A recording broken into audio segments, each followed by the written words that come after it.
Has this ever happened to you? Where's my chalk bag? Ooh, I have a solution for that. Slab chalks! You take the chalk ball, put it in the mesh pocket, zip it up, slap, and get your chalk. Slab chalks are made right here in Springdale, Arkansas at Interform, the small batch manufacturing company. We're helping our community and providing local jobs to minorities and women of diverse backgrounds. I'm Joseph Rao, Ninja Warrior, Rock Climber, and the CEO of Slab Chalks. Ocean Needs Everyone is celebrating 5 years of saving the oceans. My name's Enzo, and through Ocean Needs Everyone, I help save the ocean by doing beach cleanups, CO and mangrove plantings, making art about recycled plastic, and making films regarding the ocean's health. How can you help save the oceans at home? Well, even if you don't live near an ocean, trash can end up in there eventually, so cut down on your use of single-use plastics. If you see trash on the roads or beaches, make sure to pick it up. Use less gas-powered vehicles, fish responsibly, and help support local organizations. I started my organization when I was 12 years old because I wanted to make a difference. So remember, you're never too young to follow your dreams and make a change. Let's all save our oceans together, one piece of trash at a time.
Hello everybody and welcome back to the World Ninja League Northeast Regional Tier 1 competition.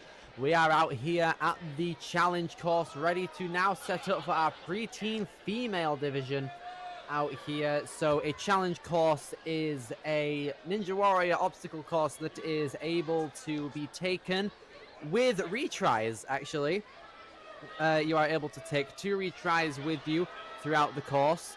But if you fall more than once on an obstacle, your run is over, essentially. Your top 3 athletes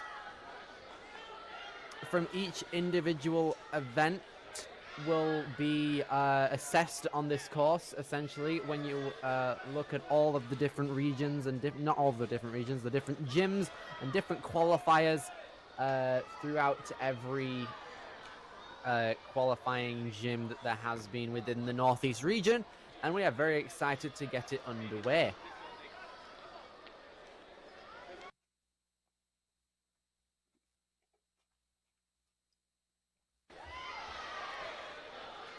Now, in terms of qualifying, there have been many different gyms that are being represented here in New Jersey today. We have multiple, such as New York Ninja Academy, Dexterity Depot, the Movement Lab, Gravity Forge, Center Court, the Grit Ninja, and Ferox, to name a few on the screen as well. There's more too. But overall, we love to see so many representatives from multiple different gyms come out here and battle it out for a place at the World Championships that are going to be happening at the Greensboro Coliseum in June.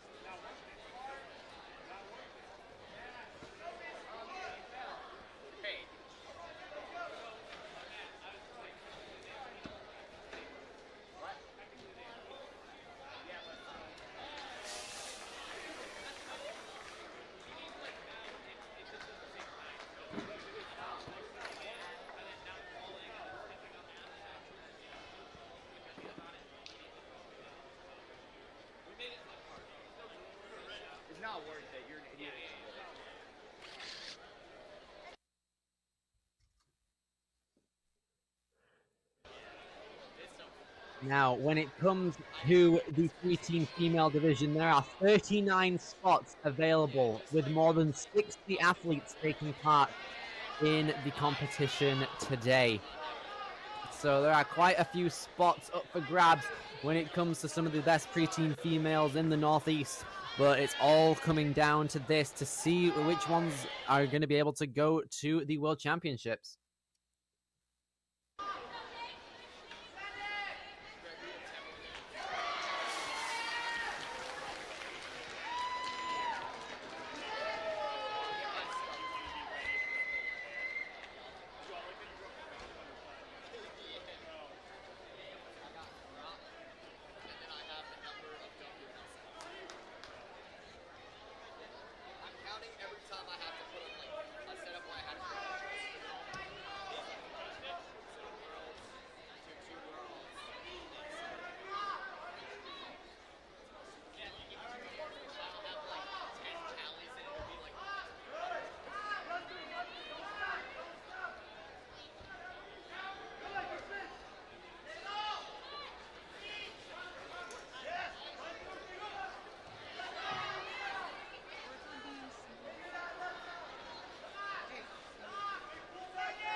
Okay, in our first wave of preteen females, we have 24 runners that are going to be battling for that top 39 spot, along with another wave of preteen females with a quantity of near enough the same.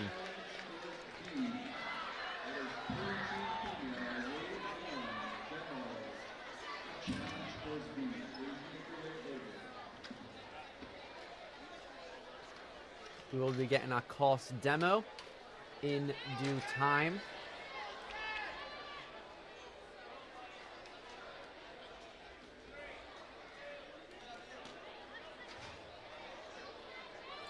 And here we go. Our demo run is going to be going underway very shortly. You can see all of the preteen females going to the other side of the rig to get ready to see what is in store for them all when it comes to this challenge course.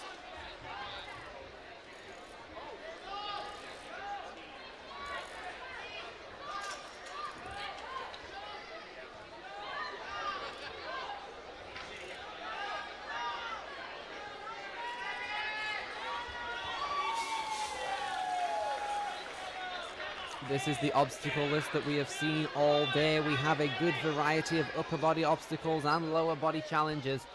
And this is what we're going to be dealing with. It's a rope straight into a trapeze this time, as opposed to 2 trapezes for the kids female division. Things are going to be a bit harder for our preteens here today. Moving over to the cliff tilt, which is where you take a small little pendulum and tilt it so the lever's in place, and then you go ahead and there's an extra jump now. They have eliminated one of the cliffs behind the graphics to make it more difficult for our preteen females, which should be a sight to behold. Now going across all of these obstacles, you'll find that the tick-tock is the same besides the ending platform. You have to go up to a trapeze and then down to that platform.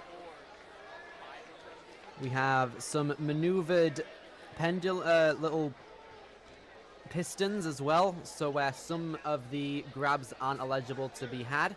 And for our preteen females, we have got to use only these little blue ledges on those structures and those dangling axes as the final grip to swing down to safety. And that is going to be the course that all of our preteens here today are going to be faced with.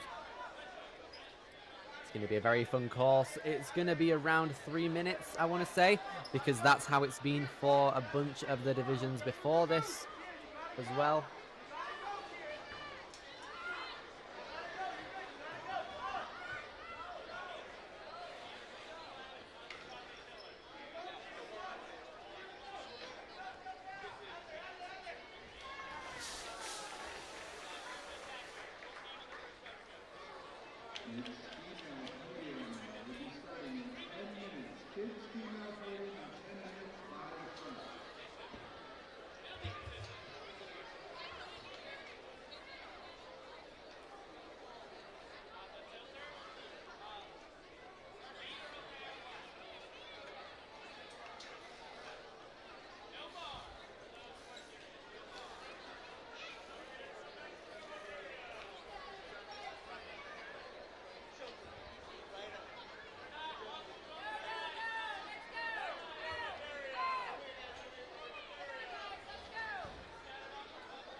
All right, now you can see all of the preteen females leaving the side of the course to get ready for the start of the division. We're going to be starting out with Caroline and then Maya, Mia, Rose, and Annabelle to follow suit. It's going to be a fun time.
Okay then, we are going to be getting started with our preteen female division right now with Caroline Jerky, which first off, coming out of Ninja Logic, age 12 for this season, has competed in 2 Tier 1 competitions to prepare for this, representing Manchester and Maryland.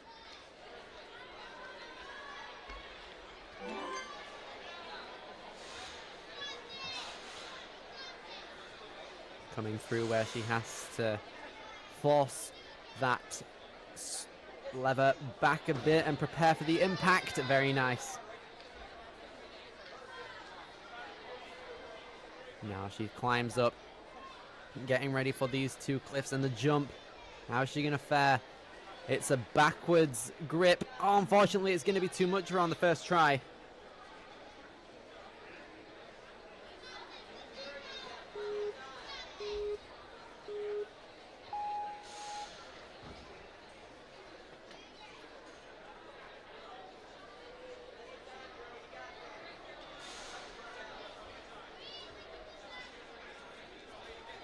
Caroline jolts it back again. Very nice. I'm going to climb up. 2 minutes 10 left on the clock.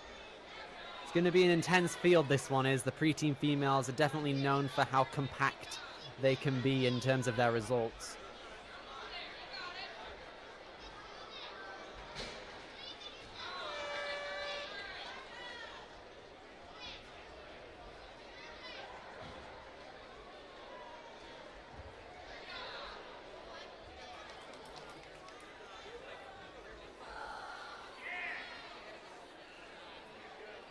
Here goes. Caroline unfortunately had to lose on that cliff twist.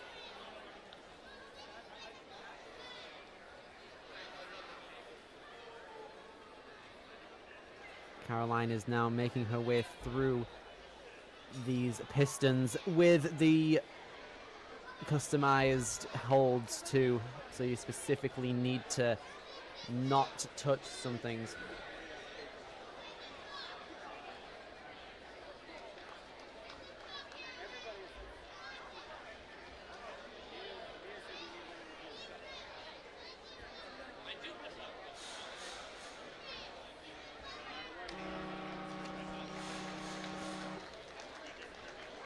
Great stuff from Caroline. Great way to start the preteen female division, as we are now going to move in to Maya Rails.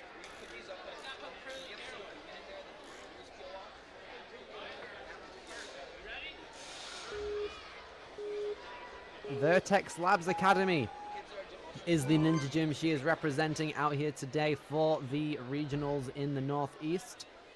It's competed in only 1 Tier 1 competition for the season, and it's landed her here.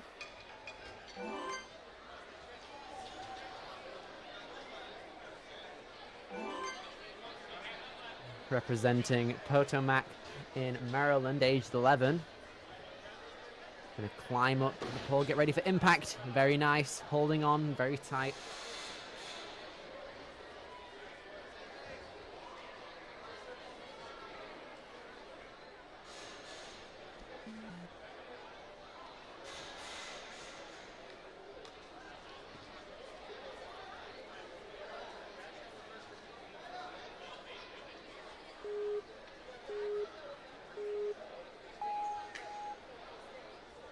There goes Maya Rails coming in now. 2 minute 30 on a retry on the cliff twist. The cliff tilt even. Now here she goes, gonna set herself up for this cliffhanger jump. Gonna have to get a large backswing and kip her hips up. And a static is what we're gonna get. Utilizing a very good wingspan there. That's gonna pop Maya into first place.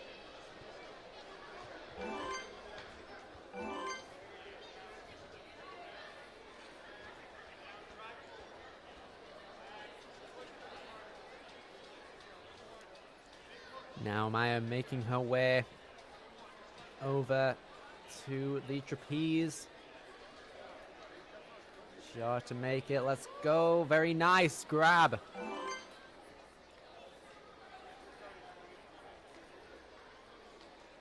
Only a minute 30 left on the clock. Not even going to use the ring to get up, utilizing the biological height that she has.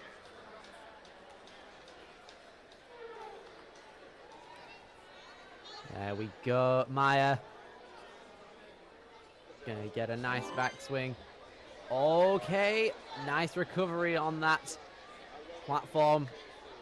1 minute 5 left on the clock. Gonna utilize a retry coming into the final obstacle. Shake out of the hands. Gonna utilize these little ledges locking off, but unfortunately nothing is left in the tank for Maya. Still an incredible run to put up this early in the wave. Quite impressive.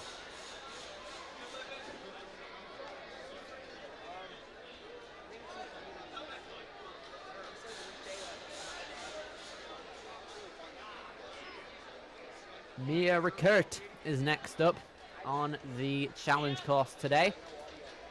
Representing New York Ninja Academy, has a wingspan of 4'6". 75 pounds, started Ninja in 2023. Representing hometown New York, age 11. She loves all things acrobatics and she has done many acrobat sports, with Ninja classifying as one of her favorites. She also loves all animals, and recently her family has fostered 4 dogs. That's brilliant. Because of her love for animals, she has been a vegetarian since the age of 5. That's a good choice.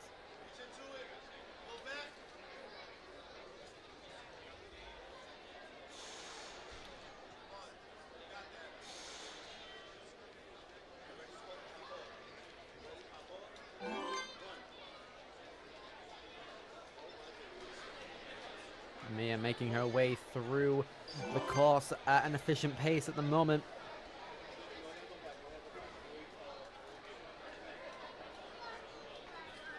Yeah. 2 minutes 33 left on the clock. Ready for the cliff tilt. Oh!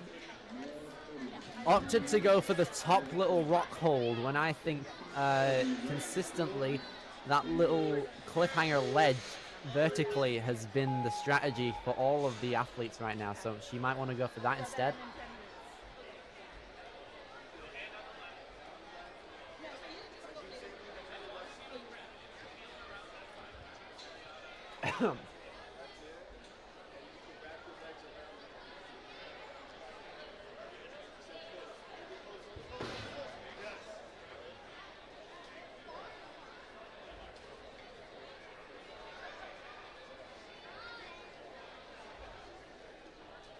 Mia redeemed herself right there by using the cliff ledge. Now, can she get the cliff jump? Oh, nearly had it there. That's going to do it for her, unfortunately.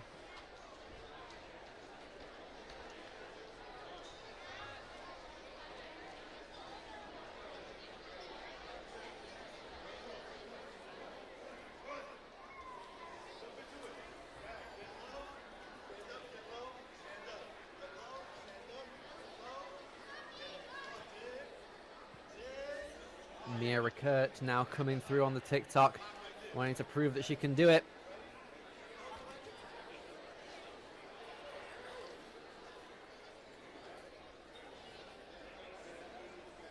Mia now going to utilize the ring to possibly get to the second one. Yes. Oh, okay.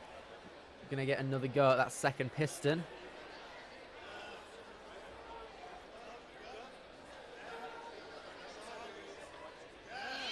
Very nice job. Gets the good lache.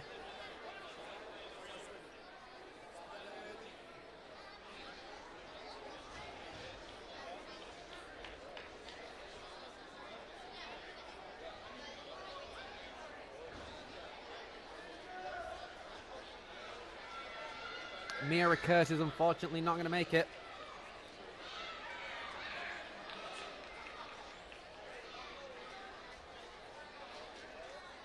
I'm going to try again for another attempt here, but it seems like there's nothing left in those fingers, and that's going to be it for Mia Ricert, ending it with a buzzer hit.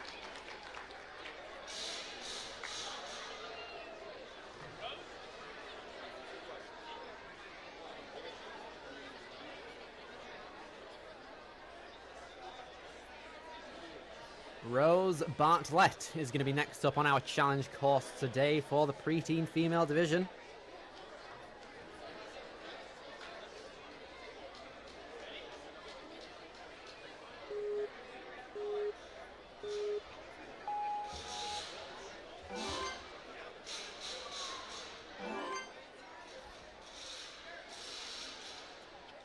Rose Bartlett has competed in 3 Tier 1 competitions for the season, age 11, representing Harworth in New Jersey.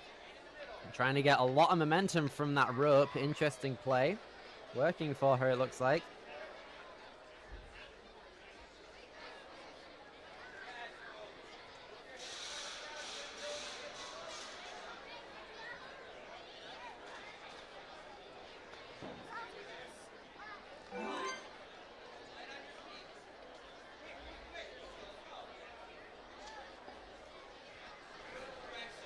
Very nice stuff. Works for Rose Bartlett getting through the obstacles right now.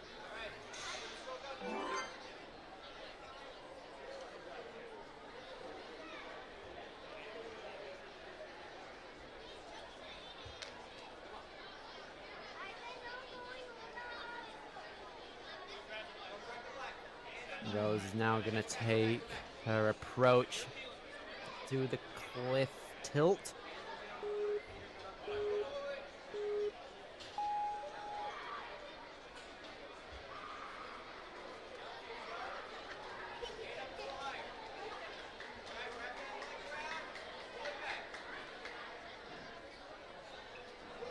Rose going to pull back on the lever.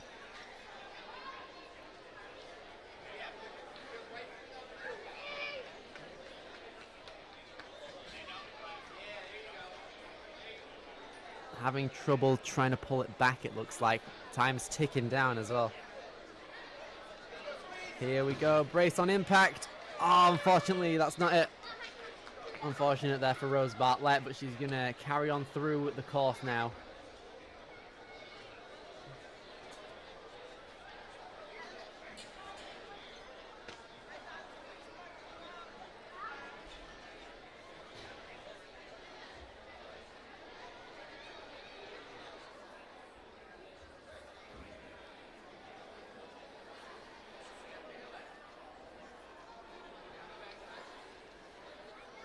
Rose is going to carry on through here.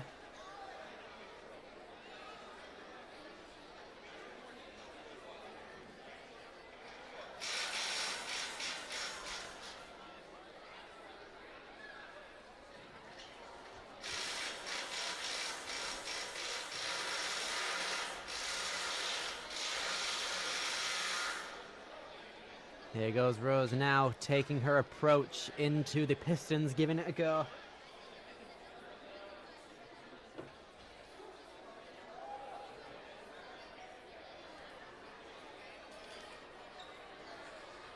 Here goes Rose. Taking a sideways swing to potentially get that piston in front of her. And unfortunately, it seems like the time might have run out, or it's going to run out. Yeah, time is unfortunately gone. Good stuff, Rose. Solid run overall.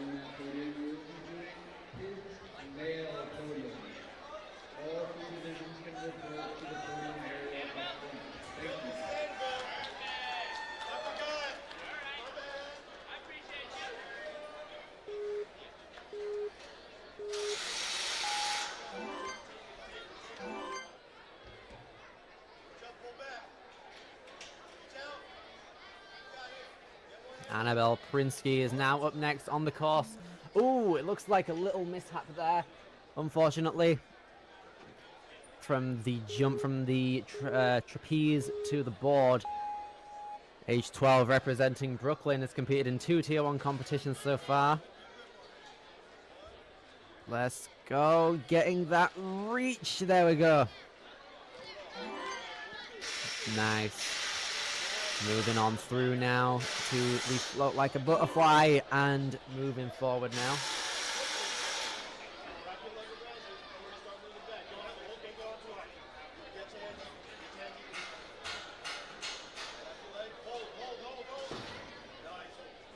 Ooh, very, very good endurance there when it comes to falling on impact with an obstacle.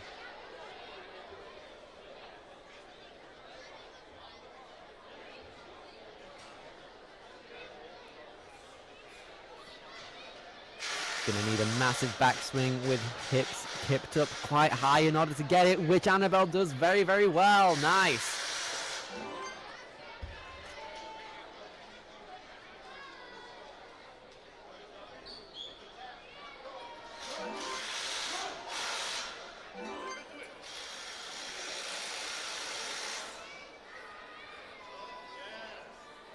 Annabelle still on the clock. Gonna jump to that trapeze very well.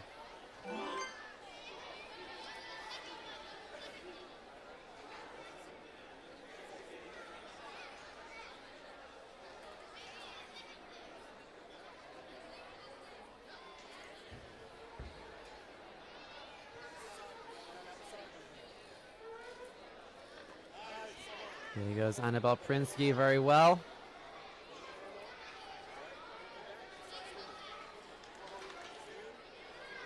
Still on the clock, which is a good sign. Gonna jump down to safety with 1:05 left on the clock to see.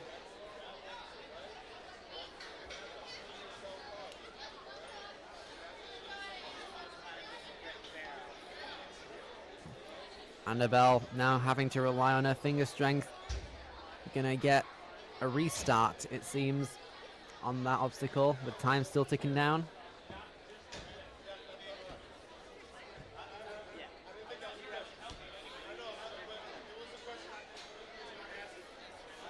Here she goes. Unfortunately, can't get the grab. Gonna have a second to chalk back up.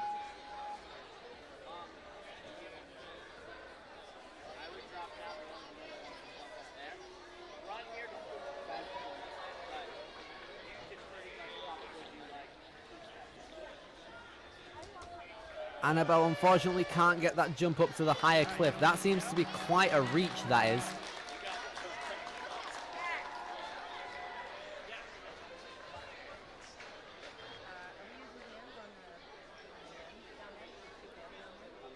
Okay, then now it is time for Amy McLarman, coming out of Kinetic Ninja Warrior. Age 11, has competed in 4 Tier 1 competitions for the season, representing Bel Air in Maryland. Yep. I think before it was every kid was jumping to it. Oh, waiting for her time to be ready for the stage to be set. No, this was, I don't know if it was Greg. I was told by somebody from Ray / Alex that it was good. But that was my presumption of why. Thank you.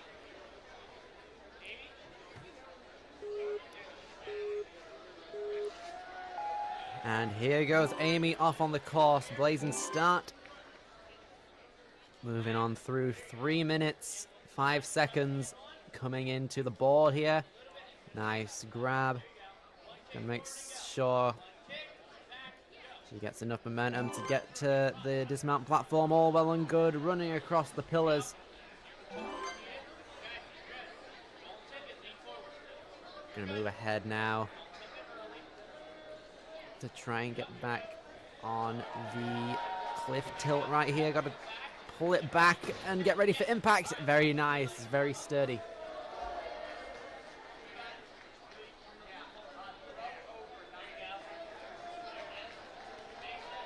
Minute 27 as she now reaches towards those cliffs. Got to mentally prepare for that jump.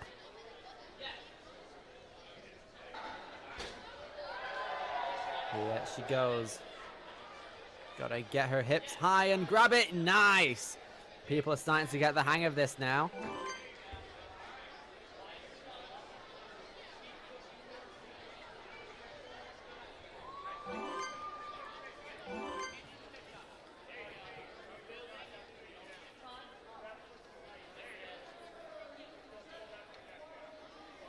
Gotta get that correct momentum.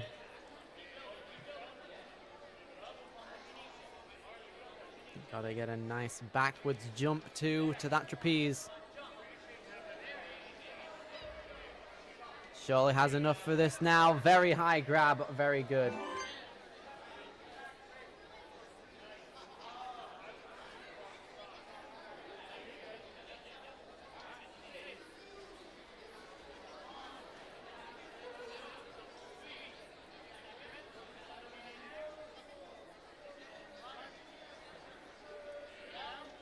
Here she goes, moving swiftly through the pistons as well.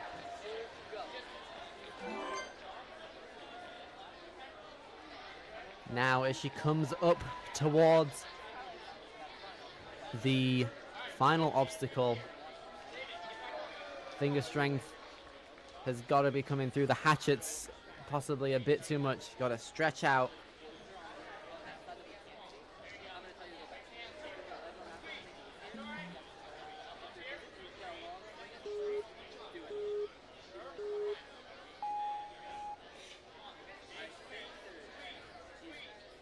Gonna have to take a retry here on the hatchets. That massive height difference for the final proper crux point within the obstacle is very difficult, because it seems like you're gonna have to require a lock off to get higher up. Emilyn Sanders gonna be next up on our preteen female challenge course, coming out of the urban playground. Age 11 for the season, has competed in 8 Tier 1 Season 10 competitions, coming out of Harrisburg, Pennsylvania as well. 3 minutes off the clock now, moving on through the butterfly. All easy stuff now for the cliff tilt. Getting steadily on it. Gonna try and pull it back in order to pop it into place. Prepare on impact, there we go. That little hold above the cliffhanger ledge seems to be a relatively nice strategy as well. It seems like going too high near the place of impact is where it's more prone to shaking and booking you off, essentially. Now she is moving across the cliff ledge, is now going to mentally prepare for the jump ahead of her. A few of these girls have already conquered that jump. Can Emilyn be the fourth to do it? Oh, she nearly had it there as well. Couldn't get the hips high enough to properly prepare for the impact on her fingers. Might want to get a little bit more height in order to do it. She had the grip, but just a bit more height would do.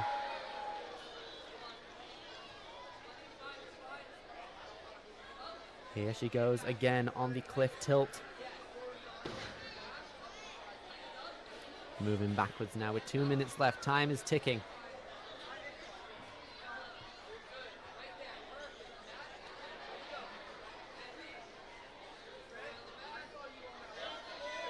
Now here she is moving ahead.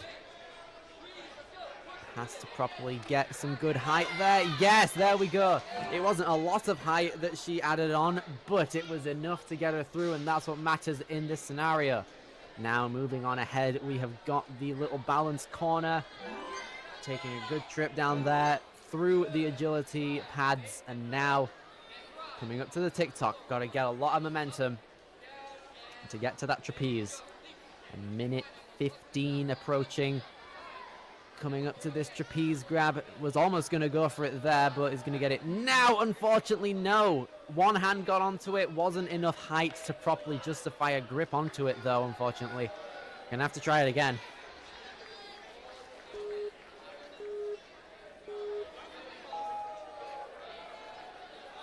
Emilyn Sanders is going to have to take her last retry up on this TikTok now. The windshield whip, the obstacle named for this deadly challenge. 55 seconds, very nice. Makes it through. Now the piston lane.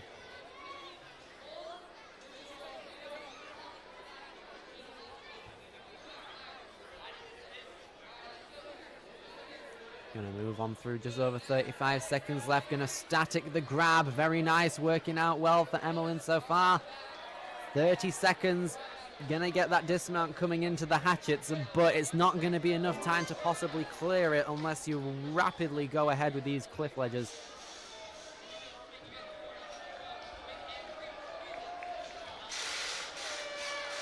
Unfortunately, that's gonna be it for Emilyn. It looks like all the finger strength is gone when it comes to that upward grab, but it seems like a lot of our competitors are now getting the hang of that cliff jump.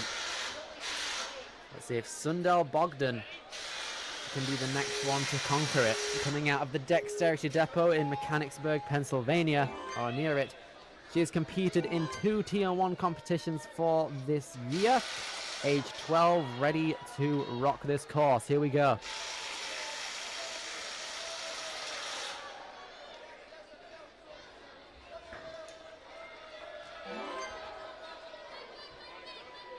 Moving swiftly along through the butterfly stinger.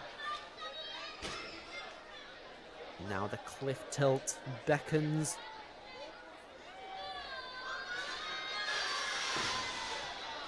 Sundell unfortunately couldn't hold on impact due to that little bash with the rod against the stick. Now then, here she goes again, gonna try and pull it back further and grip on tight. She got it this time, very nice. Only one of her legs slightly moving back off of the pole. Now she's gonna use the cliffs to move along.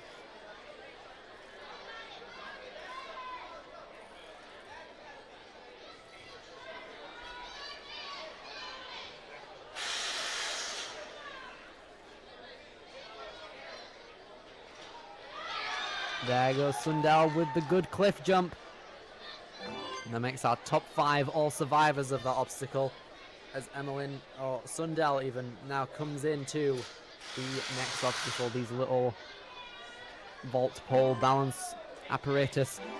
Now moving on to the agility discs, and the windshield whip now beckons.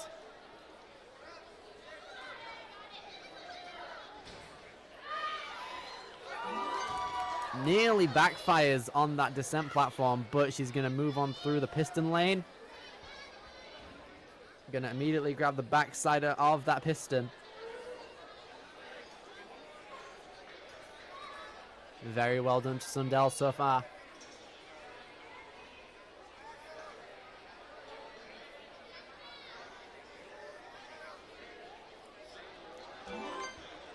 All well and good. She has a minute and a retry left to complete this obstacle right here. It's the middle of this obstacle with quite a drastic change in height that you need. Here she goes. Time ticking down, staring it down even.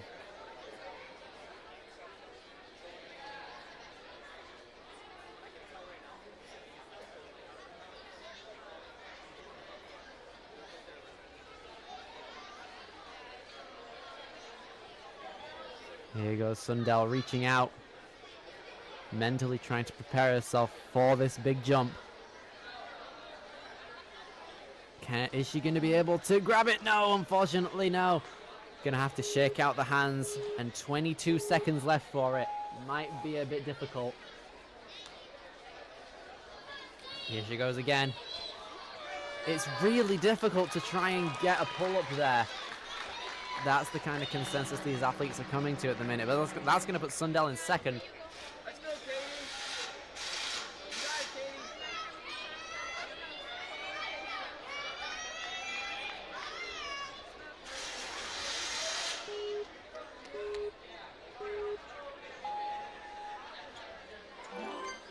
Katie. Katie Fitzpatrick coming through on the course now. Height and wingspan of 5 feet. 95 pounds, started Ninja in 2023. Representing Madden Heights, New Jersey. This is her second year doing Ninja, and she's on the Movement Lab team.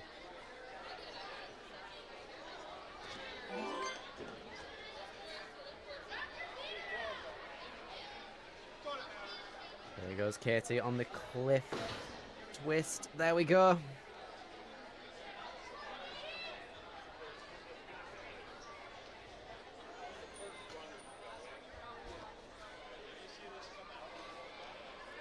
Here she goes, got to lead up her momentum forward. But she has the wingspan of 5 feet to static that jump, which is highly beneficial.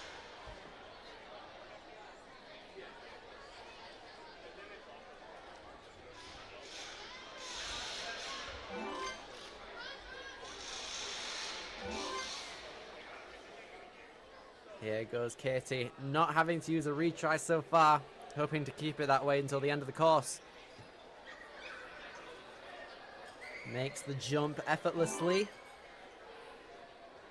Gonna chalk up before these pistons, a good idea.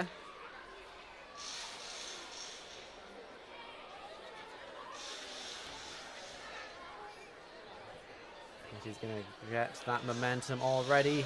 Nice jump.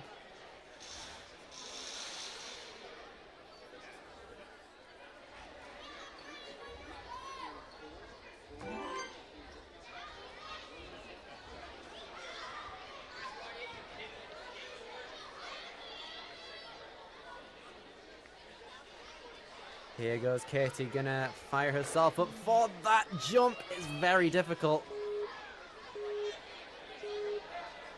Really need a lot of upper body strength for this one. The bicep muscle is definitely gonna come in handy here due to people needing lock-offs in order to complete it. Nearly had it there. Katie had the right idea, putting the L's in her arms, but you really might need to dip in order to get it. It's a really difficult one to solve.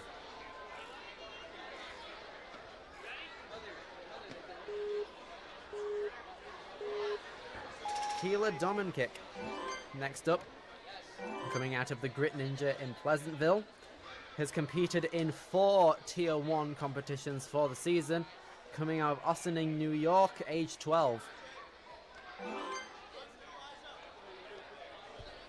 Definitely seems to be one of the taller athletes on our side today, so the cliff jump might not be that difficult, as she's going to fail on the cliff tilt.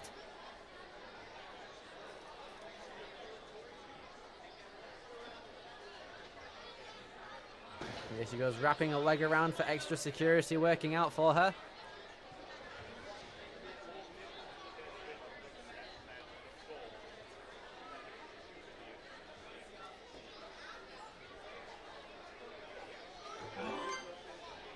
All easy and well.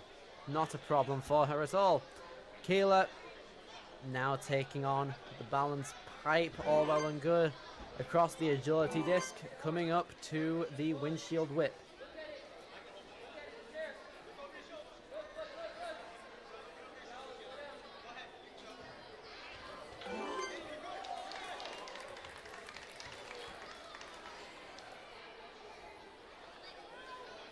Easy stuff on the TikTok. Now she's just brachiating through the piston lane. Now coming up to the hatchets. In first place by nearly 25 seconds, Kela has the opportunity with a retry to try and make her way through this obstacle. The hatchets have been cruel to everyone in this division so far. Let's see if Kela can solve it.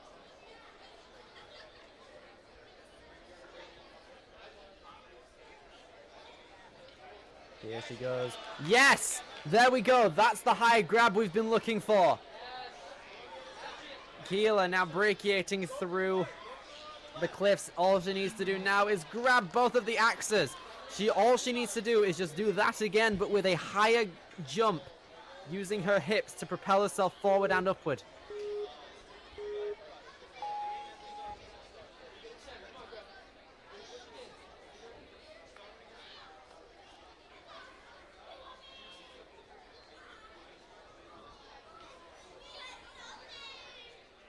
Here goes Kela, taking a bit of time to chalk up and recompose herself, ready for it.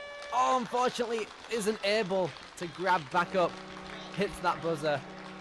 That's the most amount of progress we've seen so far in the preteen female division. Possibly giving a couple more of our preteens here a bit more of an idea to what they can do in the grand scheme of things on this course, especially that final obstacle, as we now move on to Ezra Eaves. Coming out of Power Parkour, age 12 for the season. Coming out of Perkiomenville in Pennsylvania. Has competed in 4 competitions for the season this year. Hoping to put in a great performance.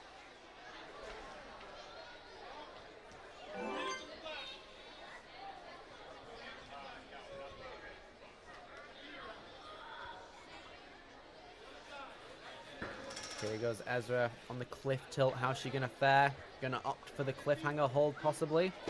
Jolting it back, holding on very well. Nice.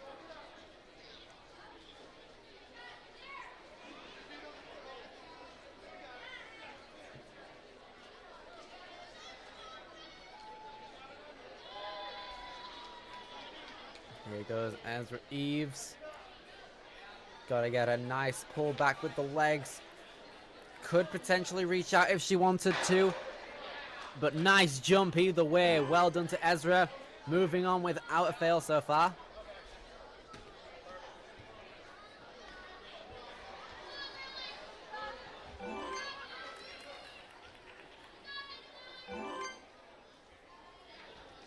Here comes Ezra on the TikTok. 1 minute 47. Building up momentum from the front and now the back, which is nice.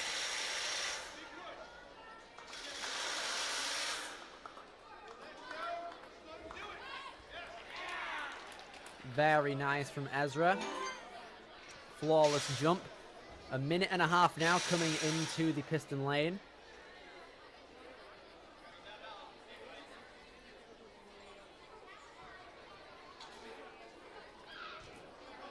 Ooh, unfortunately couldn't make the lâché to the third piston.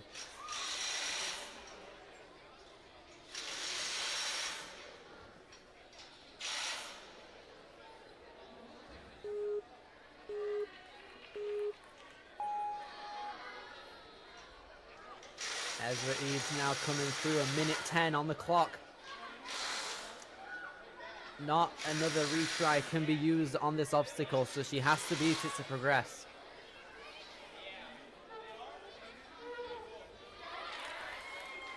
Very nice, staticking it this time. And reaching out 50 seconds as she's trying to get gone from the obstacle.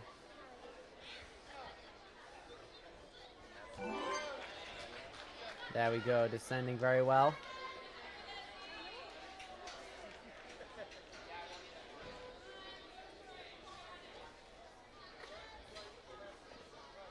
Chalking up, shaking out, getting ready for everything. Ezra is gonna have to dip and go up. Unfortunately, can't get it. 18 seconds for a retry.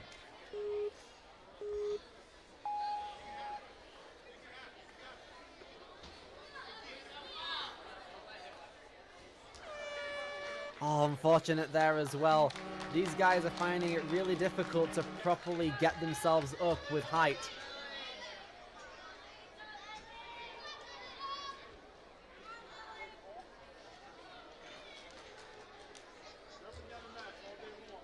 Here goes Liliana Eddie getting ready for our challenge course here today. Started Ninja in 2019, coming out of Ninja Logic. Age 11, has competed in 8 competitions for Tier 1 this season, coming out of Hanover, Pennsylvania.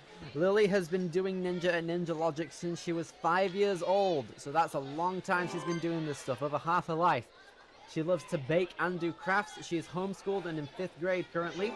She also competes on a swim team and plays piano. When she's not doing Ninja, she loves to play with her Dachshund Leo.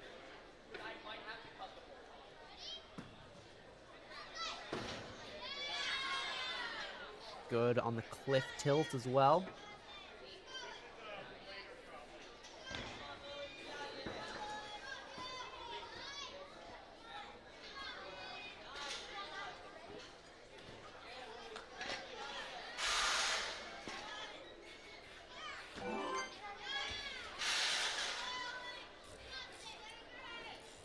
Liliana not taking any chances here, swiftly moving across every obstacle with speed, keeping up at a consistently fast time amongst the rest of the athletes too.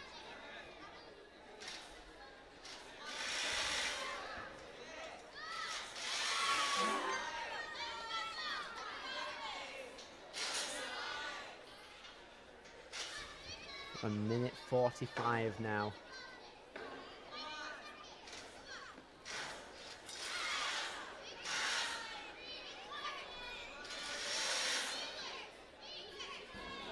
Going to use the backwards grab on the second piston. There we go.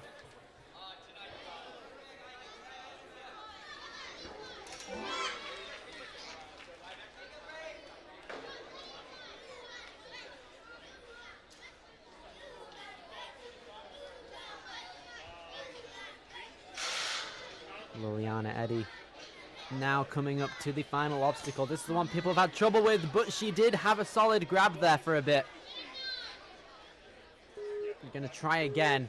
Has the potential to do this.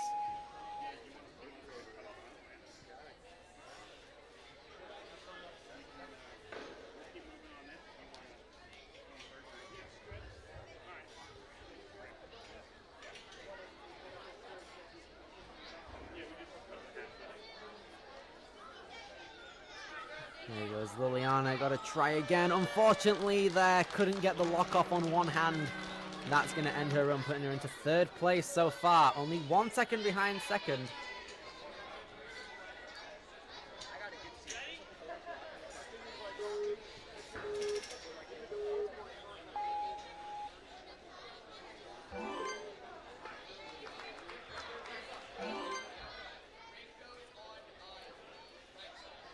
Grace Bodie coming in now for our challenge course on the preteen female division.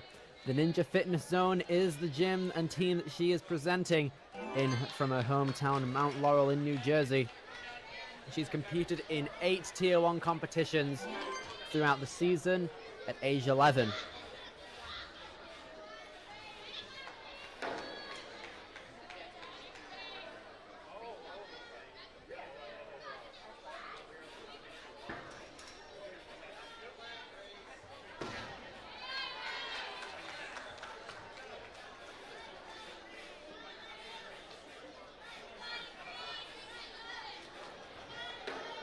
Grace now is able to withstand the impact of that bang of the cliff tilt.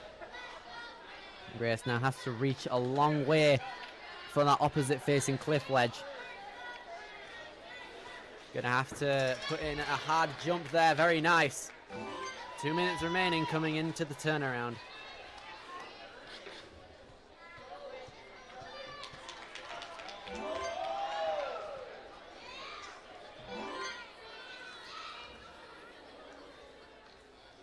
Grace Bodie now coming in, trying to build up a lot of momentum on the TikTok to make her way through the course further. Let me just take one off real quick. I think it's the bottom.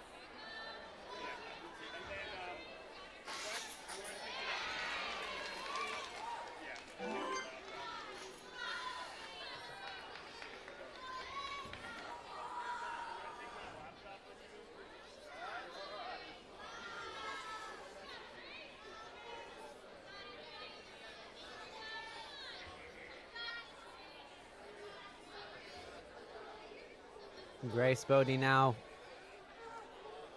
aiming her focus towards the pistons out here, and it's working well.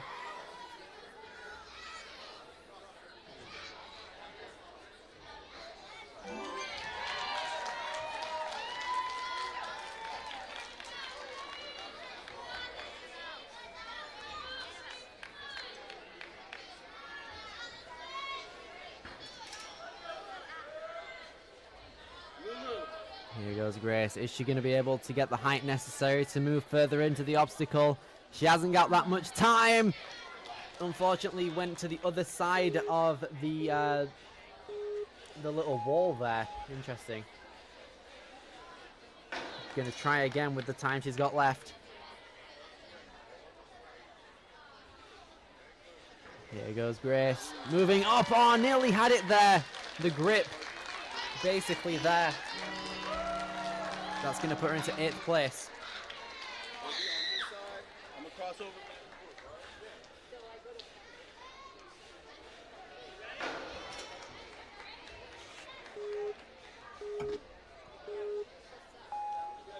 Tempe Coffee now coming up onto the course, representing the Brooklyn Ninja Academy.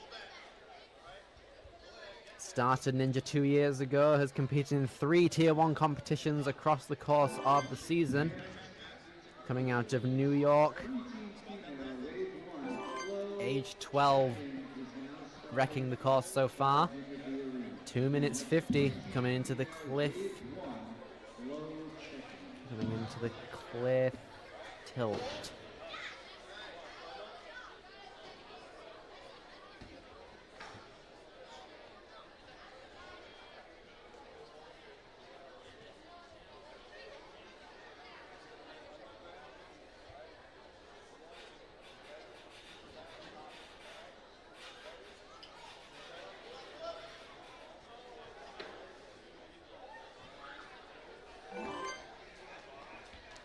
There she goes, making the difficult jump look easy.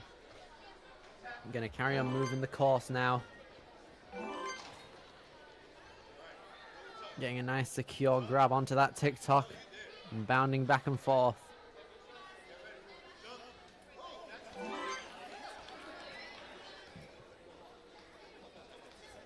Tempe Coffee now a minute 50, utilizing the first piston, giving the first piston some love. We haven't seen it in use as of recent, but regardless, she's utilizing all of them.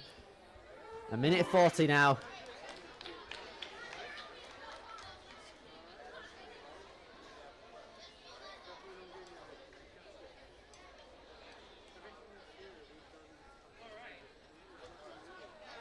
Oh, unfortunately, couldn't get that hold. You could see the grip was almost there. Just needs to get a bit more higher, and then she'll be golden essentially.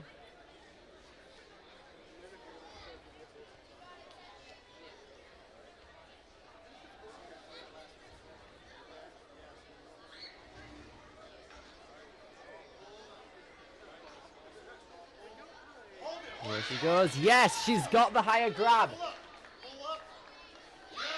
Has to keep moving forward though. Has to have enough grip strength as well to get both of those actions simultaneously. No! Oh, really close there from Tempe Coffee. Only at like 11 seconds behind first place there, but that's going to put her in second.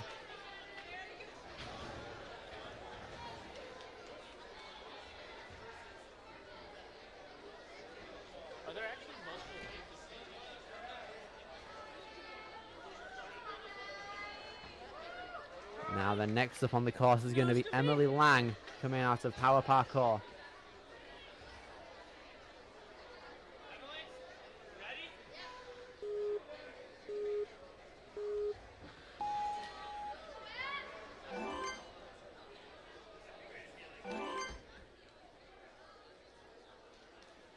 Emily has competed in 6 Season 10 competitions in Tier 1 for the season, coming out of Coopersburg, Pennsylvania at age 11. Gonna keep on moving throughout this third obstacle to the board, not a problem.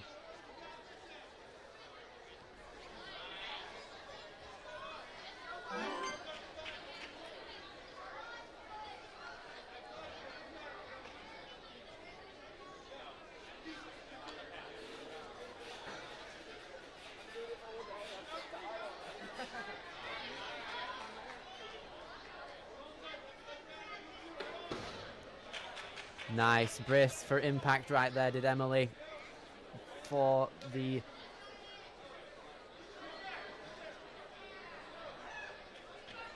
cliff tilt.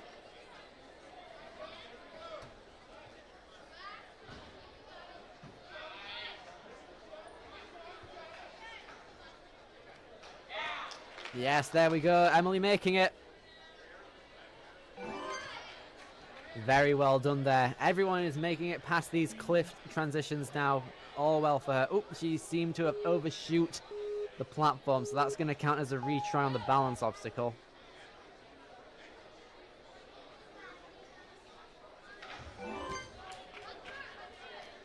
Going to go across these agility pads and get a bit of momentum carried into the TikTok.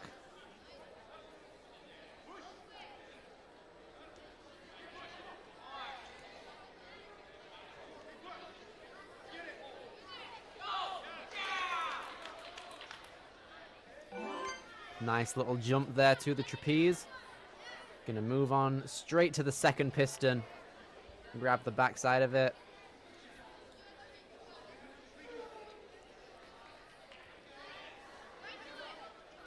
All very well done from Emily Lang so far.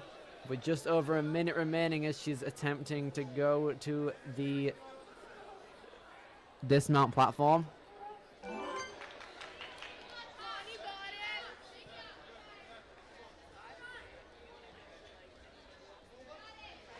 Emily has to have the power to get up onto that second area of the obstacle, but it's very difficult.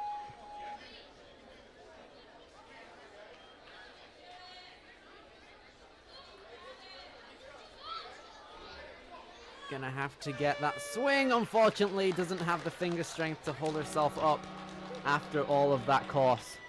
Well done to Emily Lang, putting herself into 9th place.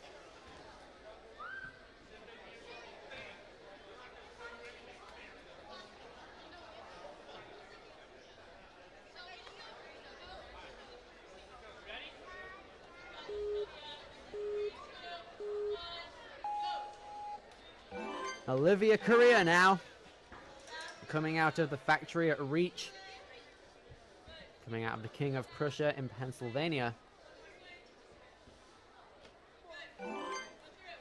Age 12, has competed in 7 Tier 1 competitions for this season.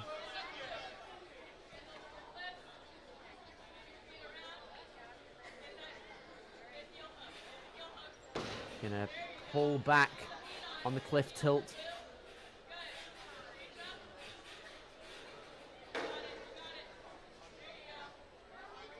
It's also worth noting we're in the final 9 runners of the first wave of Preteen females.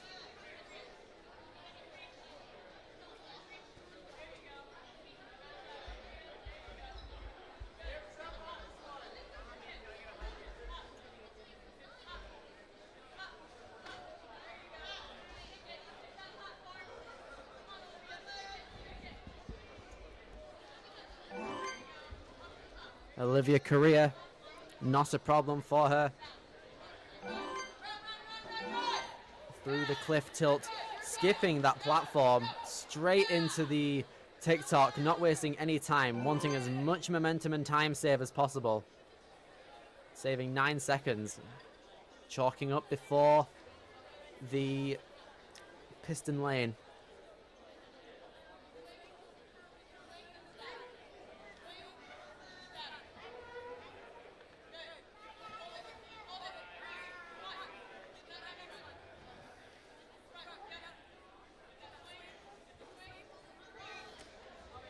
Ooh, unfortunately loses it at the final piston. That's going to be a bit of a time loss.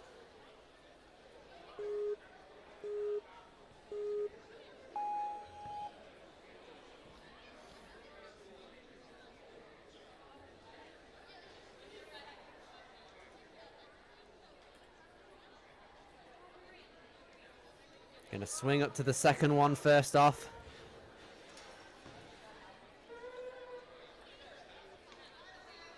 Staticking to the third piston.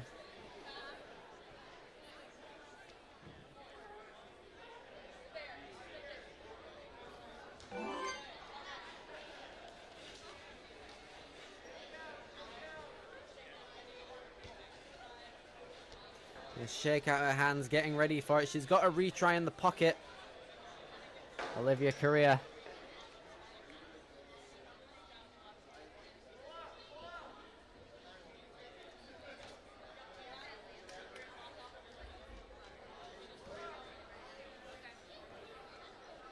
Can she gather the height?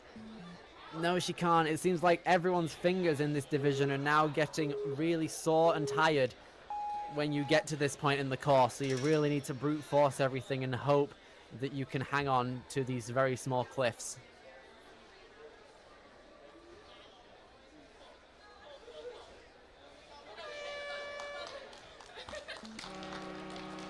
Well done to Olivia. Very solid run. That's going to put her into 10th place. Moving on to our final 8 of this wave, we are moving on to Julia Rogers, coming out of Strattsburg, Virginia.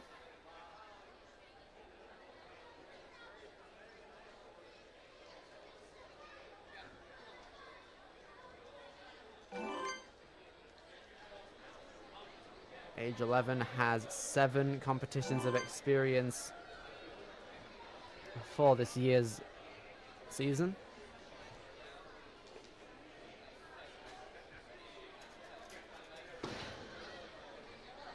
Endures the cliff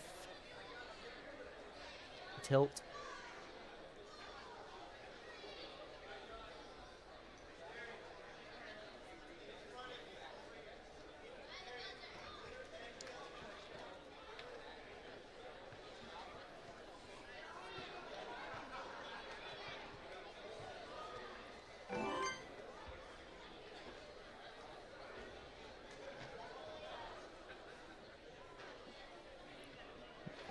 cliff tilt not being a problem for Julia, bounding on through the agility portion of the course, moving on to TikTok.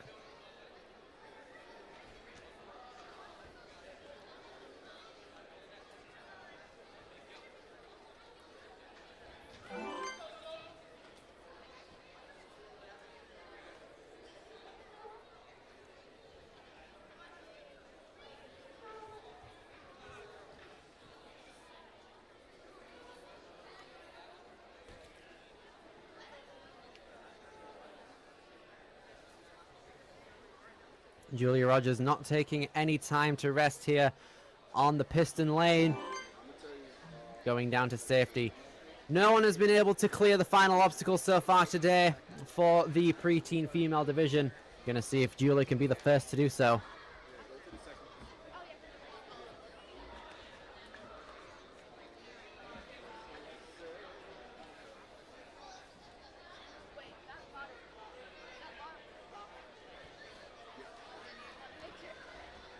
Here goes Julia Rogers. Gonna try and pull herself up. When you're swinging like that, it's really difficult to pull yourself up on your grip-dependent arm. You need to be obscenely cracked out of your mind in order to pull something out like that at this point in the course.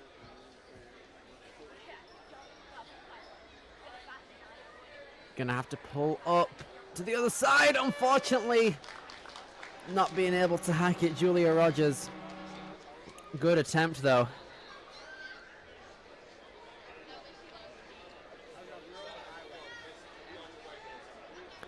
Olivia Frank coming up next.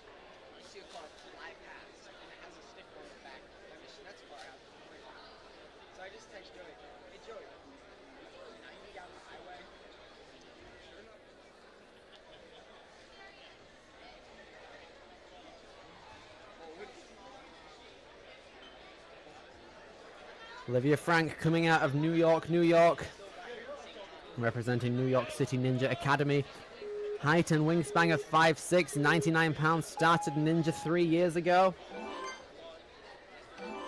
Age 11 and has competed in 11 competitions for the season. She's a rock climber, a ninja, and a volleyball player. She's been doing Ninja for about 3 years and has enjoyed competing for the same amount of time. She's in 6th grade currently, and her home gym is New York Ninja Academy. She really enjoys the people and the support that she gets from her coaches and her teammates. Bracing the impact on that cliff tilt right there, not a problem for Olivia.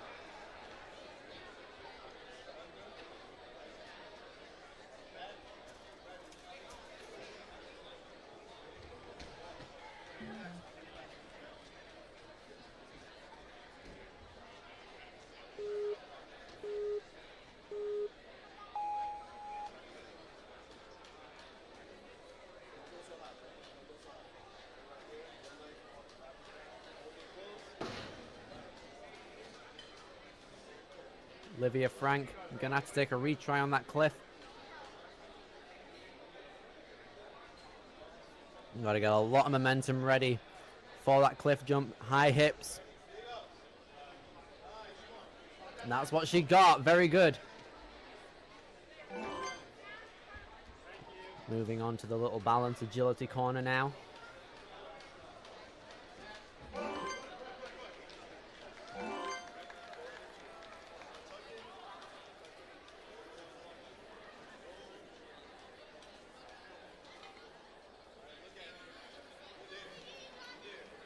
Olivia taking some time to jump to that trapeze. Easy stuff. That TikTok causing problems for her in post. Chalking up right before the piston lane.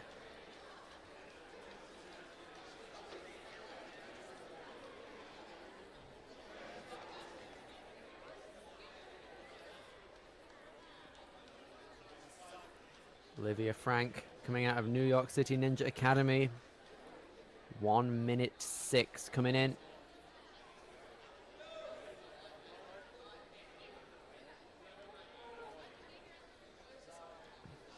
Utilizing every side of the pistons available.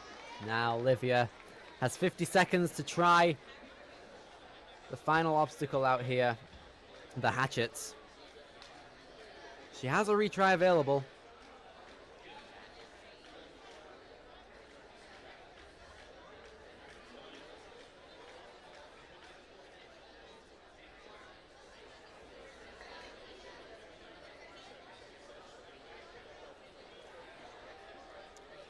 Trying to figure out what the most technical way to get to the obstacle might be.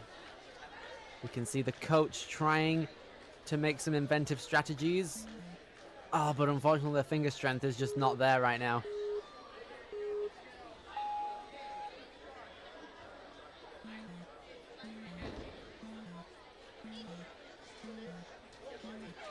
Oh, unfortunately she had it right there, but the grip just wasn't giving it in. Well done to Olivia Frank, placing her in 11th place.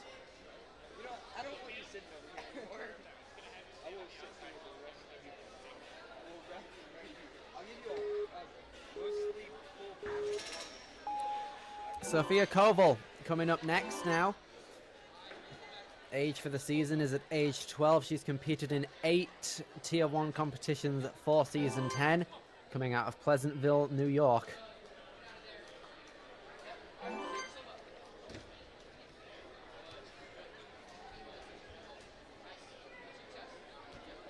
Got to endure the cliff tilt. Very nice.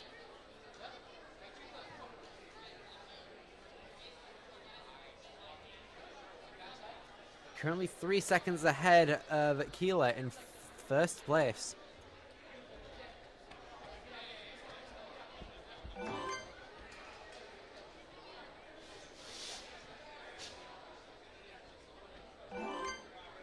Moving across the agility and balance corner, moving straight back around to the TikTok, jumping straight to the trapeze, easy stuff.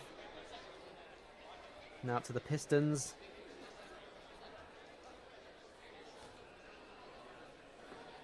Easily moving forward. 13 seconds ahead of first place. This is going to put Sophia in first place, 10 seconds ahead of second. This gives her a lot of time to figure out how she wants to attack this obstacle.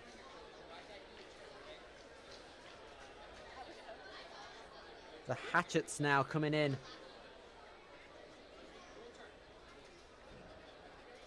Worth a lock off. Yes, there we go. Sophia Kovville coming in with the grip. Really has to lock in on these axe grabs. Can she make it? Peels! Ooh, wow! That was a fall. Gonna have to shake out due to that.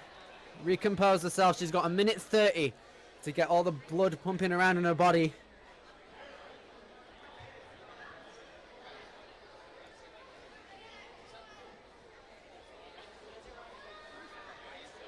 Sophia is able to make it again, but her fingers must be burning at this point. How's she gonna fare with the jump to the axes? Oh, tried to go for only one, but to no avail. That's the closest we've gotten, I think. That's gonna rightfully put her into first place, 11 seconds in front of second. Well done, Sophia Kovville. Nice little buzzer hit as well. Give me just a minute.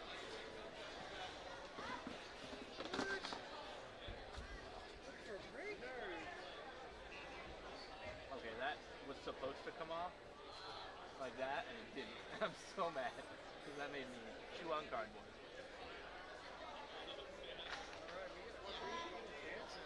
Now then, coming up onto the course is going to be Aliyah Mau Makoski. Aliyah's age 11, has competed in 9 competitions throughout the season. Coming out of Front Royal, Virginia.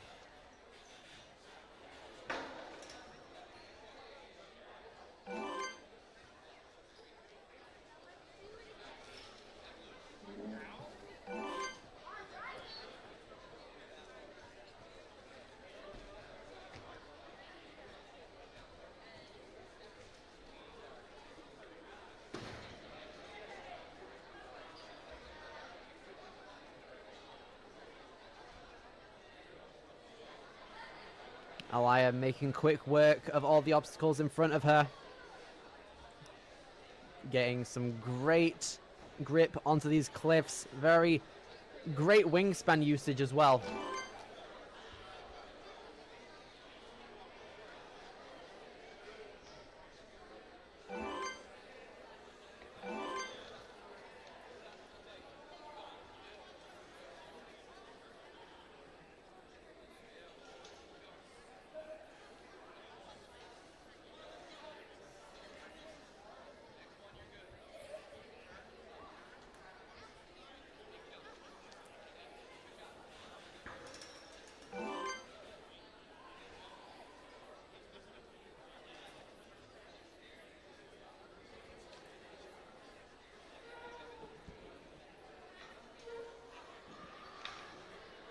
Aliyah not having failed an obstacle just yet. Doesn't look like she's on pace to either.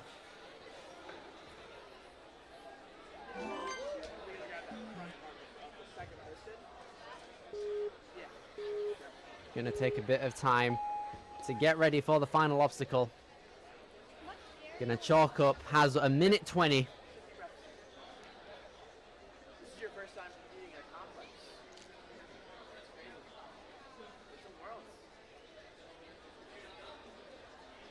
Aliyah taking a bit of time to try and compose herself ready for this difficult obstacle. Remember on balance, big steps, go from the quad step, step as quickly as you get to the quad step.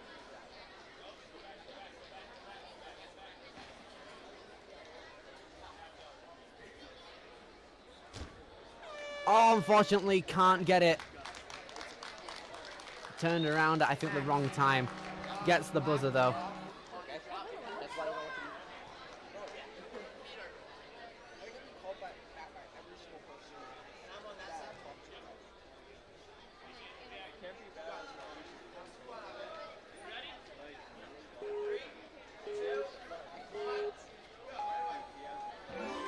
Next up on the course right now is Bella Cosman, coming out of the Gravity Forge and being coached by the king, Jackson Erdos. 4'6", 53 pounds, started Ninja 6 years ago in 2019, coming out of Holland, Pennsylvania. Age 11, has competed in 10 competitions for the season this year. Ooh, unfortunately gonna have to try take a retry on the cliff tilt.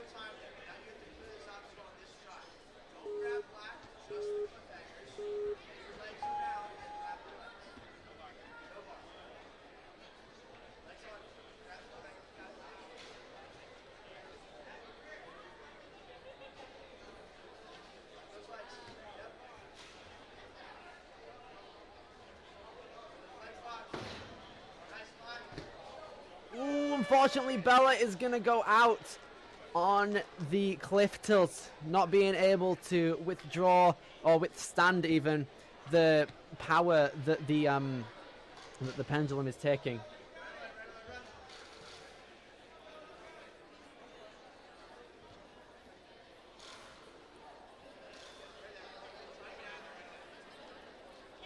Bella Cosman pulling through now, very nice, showing that she deserves to be. Gonna keep on moving forward through these pistons.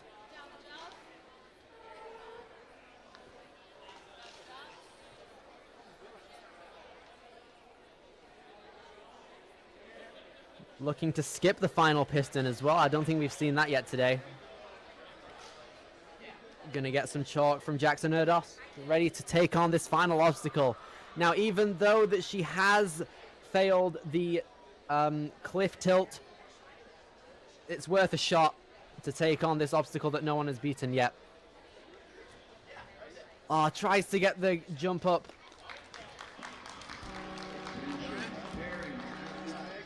Very close there. Well done to Bella Cosman.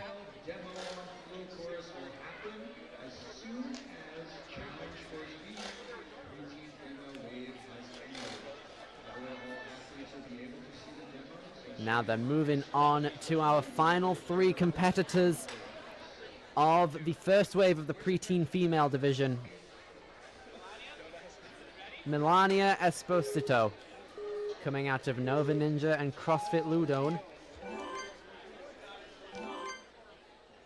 11 Tier 1 competitions underneath her belt for this season.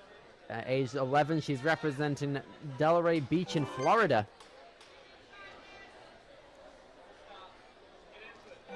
So a bit of a ways to get here, as we're being held in New Jersey currently.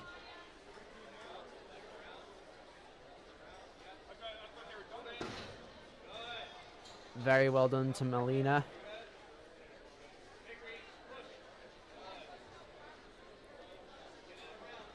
Taking on these cliffs, not an easy challenge whatsoever.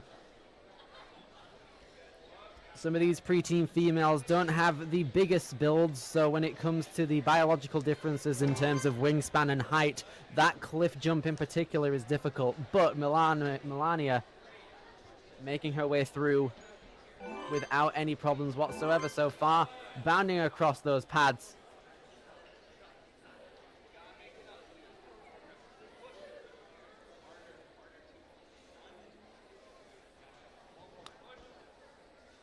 Melania with 2 minutes left, gearing up towards that TikTok jump.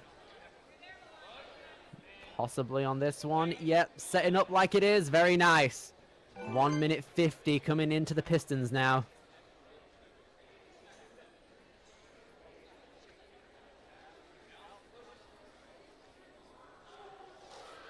Gonna swing back and forth, ready to go for the Pistons with the altered grips.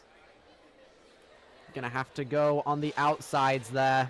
Can't go the back and forth area. Can't go to the sides on the final one either. That's how they're set up for our preteen females.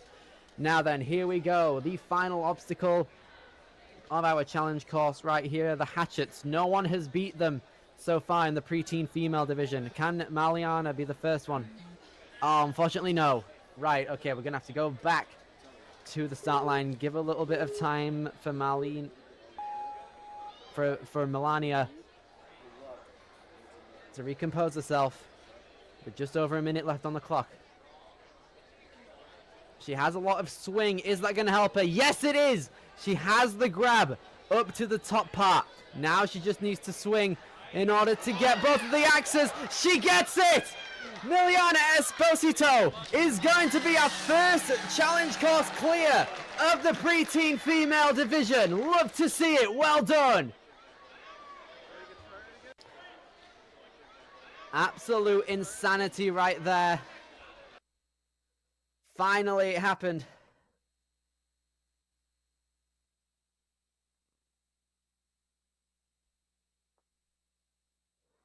Well done to Melania right there. First place, well deserved. Our only finisher of the preteen female division so far. Hannah Clayman is going to be next up on the course.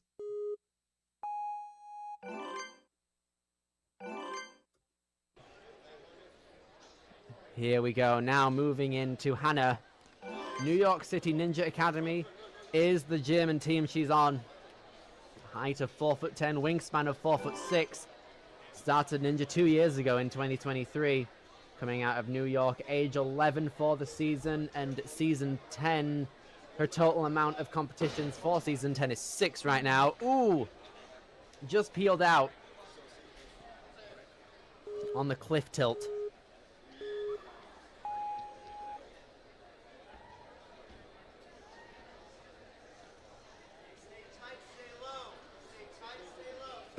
Gonna pull back. Very well done. Nice endurance on the fingertips right there coming down.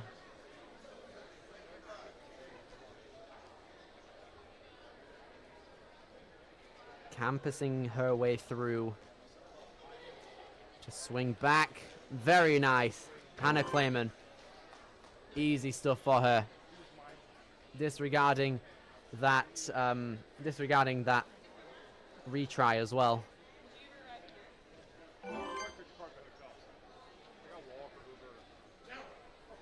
Hannah Clayman chalking up before the TikTok. An okay strategy considering that the trapeze after the TikTok can be difficult, can be easy to peel out of.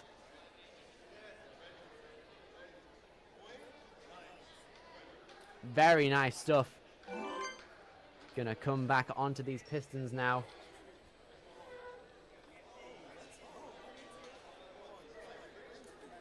Going to utilize these pistons very well.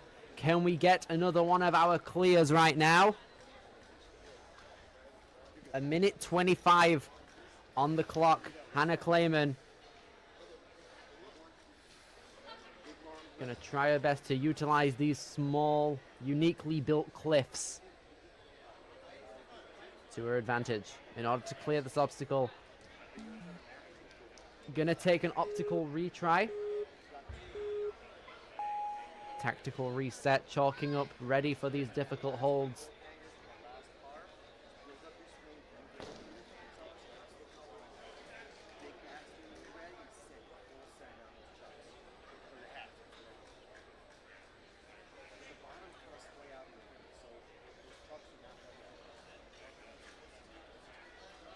Going to take a swing here with 45 seconds left on the clock to try and reach up to the ledge. Going to go back, actually. Regrip. We've got Coach trying to help out her.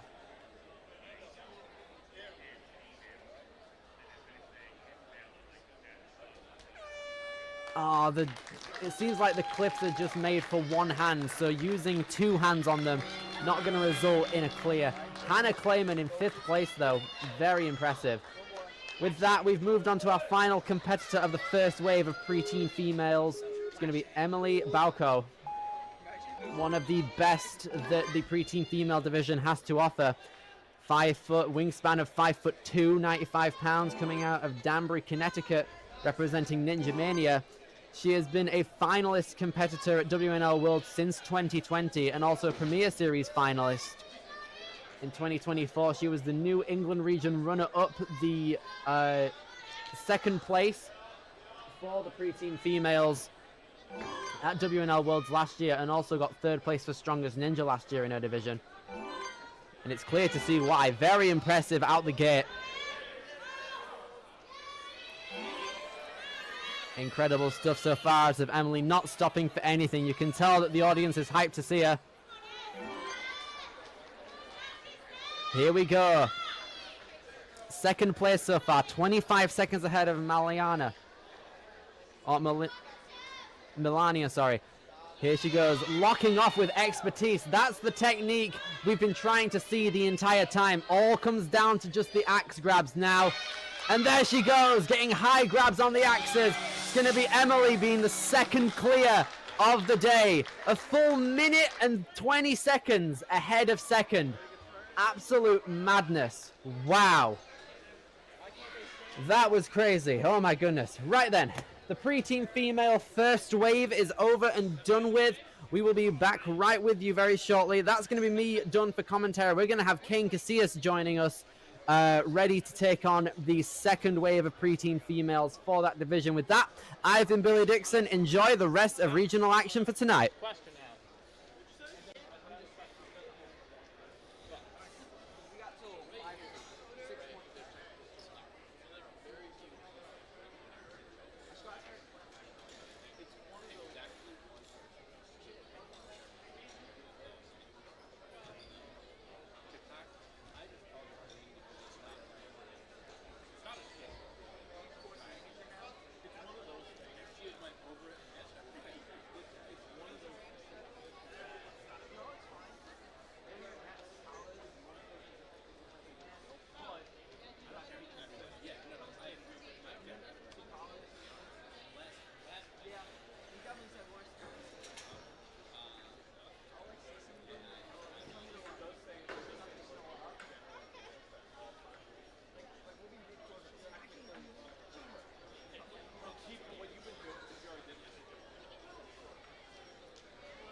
Good evening, everyone, and welcome back to the World Ninja League Tier 1 Northeast Regional Championship. We're about to kick off the second wave of the preteen female division on this challenge course with Hannah Silverberg out of New York City Ninja Academy, who's already making quick work of these first few obstacles here. As a reminder, we have had our first wave previously run, and now that first wave is actually on the YouTube page as well under the live stream tab, running the flow course, which is their second and final course of the weekend. This is our second wave of athletes who placed a little higher throughout the regular season. Hannah getting us started here. Some swift moves on the cliffhangers here. Gotta set this lache up. And for the dismount now. Very well done. Coming onto this bar, our turnaround here. The vault rail has been defeated, as well as those agility discs. Didn't use a lot of speed to come into that tick-tock, though, so it's going to have to really push to generate some power. Now, folks, Hannah is the first of 23 athletes in this wave. After that, we will have our finalized leaderboard for the challenge course, and then this group will take on the flow course to wrap their weekend up. Coming in now to the piston lane after finishing windshield whip. Now, piston lane has largely been relatively staticable for our athletes. They've been able to monkey bar their way over, not really having to worry about laches. It looks like Hannah might be lining up a lache. Well done there. Great hand placement. Now, the big thing is how quickly can you beat this obstacle? That has been the question for so many athletes. In fact, your time to this final obstacle does matter quite a bit. That bumps Hannah up to 11th place. The only way she can get any higher is by clearing this final obstacle, the hatchets. As a reminder, this is a challenge course, so she will have a retry on this. Currently, only 2 athletes before her have defeated this obstacle, Emily Balco and Melania Esposito. Here we go, using those pockets. They're kind of like cliffhangers, but there's a much deeper lip in there, so the hatchets can actually go inside. There we go. Now for this lache to catch those hatchets. This vertical grip can be tricky, but she sticks to one, almost had it. Maybe she'll rethink her strategy, or maybe she'll just squeeze a little tighter. Unsure. You can see Coach Darian Bennett there telling her to shake out, going over some final instructions for her, making sure she doesn't over chalk. That definitely is a problem on grippy obstacles. 30 seconds left. Plenty of time. Wow. Great lock-off strength there. The ability to just casually hang there with your arms bent before doing a pull like that is very impressive. Now, is she going to go for one or both hatchets? We'll see. She's going to go for one and just hits it away. That is definitely the risk that you run, taking on both. Now, as a reminder, everyone, that was the challenge course. This is the challenge course. So our athletes are going to get 2 retries. They are allowed to only use 1 retry per obstacle. So their run ends if they fail an obstacle twice, if they fail 3 different obstacles, or of course, hopefully, if they hit a buzzer.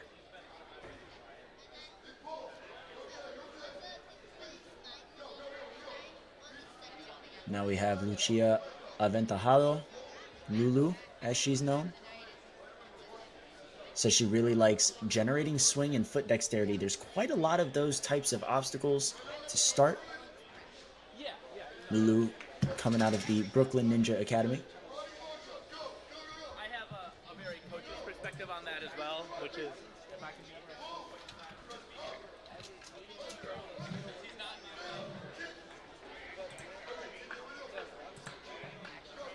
All right, looks like we're just waiting maybe on the course reset team. Shout out to all of our staff, all of our refs, all of our course resetters. You can see some in the background there changing up some of the courses for tomorrow's regionals. It's pretty awesome. Special shout out to my boy Joe Meisner, who's been reffing all weekend. Haven't gotten to shout him out yet, but you're doing awesome, man. All right, Lulu. Off to the starting block. She's a 7th grader from Brooklyn. And she's a dynamic and adventurous spirit. When she's not honing her ninja skills, she enjoys gymnastics, dancing, snowboarding, skating, baking. I don't know where I got skating. That says baking. Spending time with friends and shopping. All right, now coming up to the board drop. Got to work your way around. Hold tight on these ledges and lock your hands and feet in.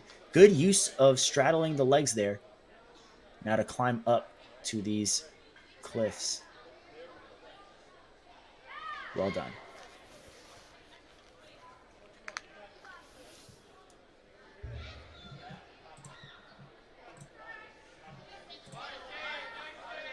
So we're about to enter tricky territory here for Lulu.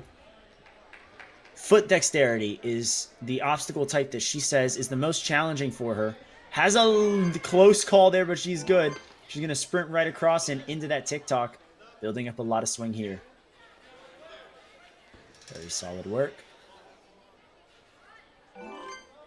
Lucia waving away the chalk. Looks like she's good. She's just going to jump straight for that piston.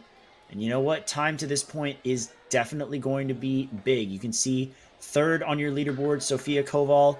1 minute 12 seconds through this obstacle. And currently Lucia is going to be at 125, putting her in 5th overall. A very good spot to be, but of course, can always get better. With a chance to clear this final obstacle and take 2nd or 3rd place. Currently, Emily Balco's time is going to remain untouched. She's going to have to pull up quite a bit. And that's where the fatigue starts to settle in. Small grips, long course beforehand, a bunch of ledges beforehand as well.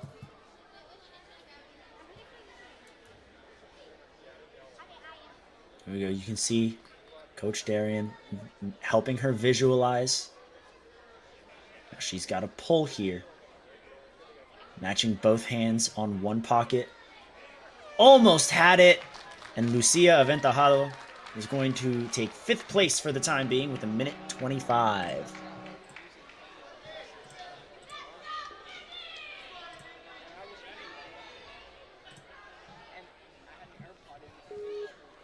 All right. And take a look at all of the 9s on the right side of your leaderboard, ladies and gentlemen.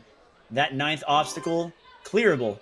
But getting through there quickly is what matters. Now, Indy Bridgman out of Dexterity Depot is on the move, hoping she can be the next finisher. We are only at 2 at the moment, and I think we could definitely get 3. I think we can get more than that. Competed in 11 competitions this season. Has to give this a nice shove back. A little bit of force here. Way to stay on.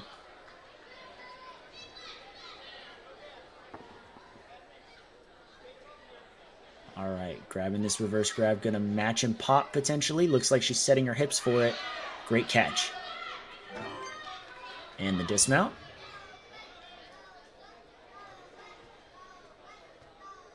Working her way over. Now that vault rail can be so deceptively tricky. Trying to calm the adrenaline on something slower like that can be so tough when you've been going so fast. But Indy making very quick work of that obstacle. Now exiting the windshield whip, and we are coming now into piston lane.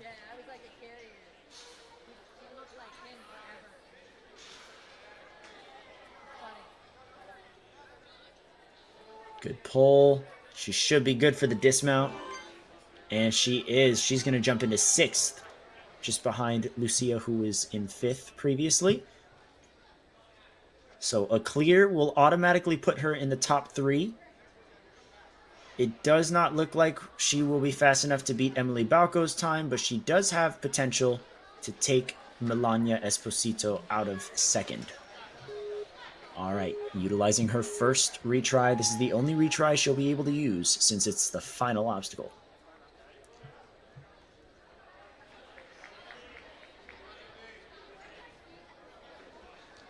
Ooh, reaching for a ledge that wasn't exactly there. Gonna take the L on that obstacle, but crushed those first 9.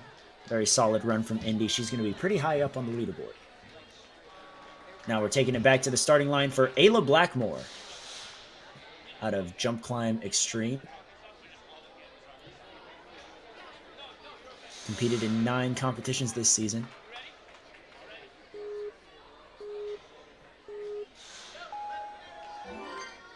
Very smooth moves, just one stepping through that first obstacle.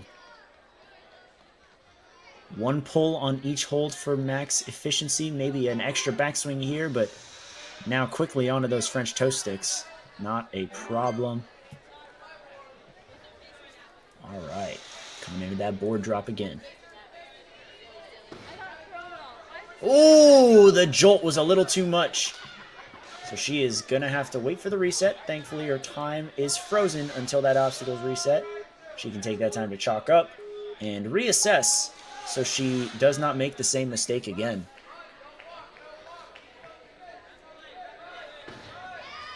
Way to tuck the legs in to make sure that she did not fall off that time. So that's going to be one of her retries. She still has that second one for another obstacle. Given that she can get out of this one with the dismount, nicely done. All right, very well done on the vault rails and the agility discs, giving herself a lot of power. Oh, but goes maybe a little too early, could have used one extra swing, and she's going to use her second retry right here, right now. Gonna build up some swing, gotta give it a nice deep squat on the push forward, just like that, and stay up or squat quickly on the backswing. She should be good. Nice link dismount there. Yes, great reach. She's got the wingspan to just monkey bar her way through. That's gonna put her in 6th place, a minute 26. Very smooth moves.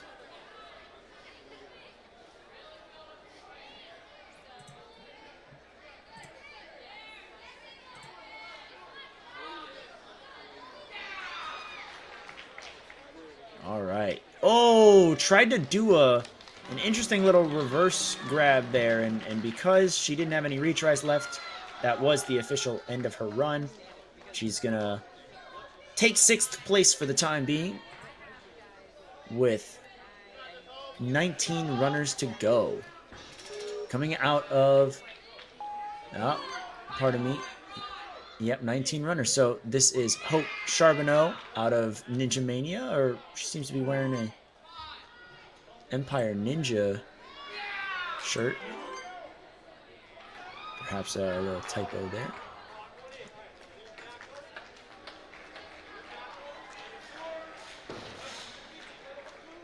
Nice move so far out of Hope.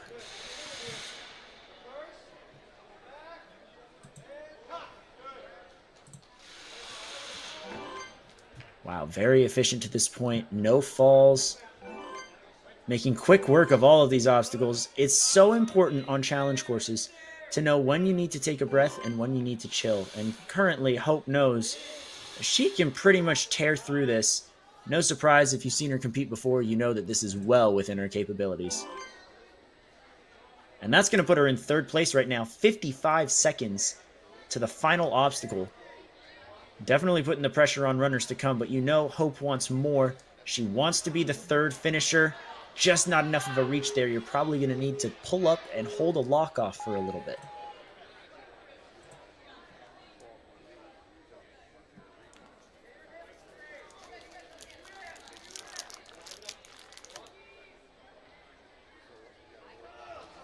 There it is, but no, so close there.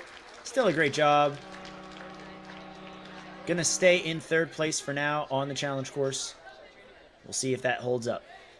Now we're gonna kick it over to Emma Otto out of the Ninja Fitness Zone in New Jersey. She's 12 years old and has been training ninja since 2019. Though has a background in climbing, jumping, swinging all around. She loves learning from her coaches, Mark, Madison, and Josiah at the Ninja Fitness Zone, where she was a founding member and is now on the advanced team. Emma's also started being an assistant coach at that gym this year, and she's placed twice in WNL competitions and completed 2 Goliathons. She's not practicing ninja. She loves performing in theater and on the drums in band. She loves playing video games, making slime, and playing with her family and favorite pup, Benny. This is Emma's 7th competition. She'd done 6 previously, so getting a medal in 2 out of 6, very solid percentage to have, especially with all of the talents that she has. Here we go, across that vault rail, not a problem. Now to generate a lot of swing. Great leap, gonna take an extra backswing to be safe.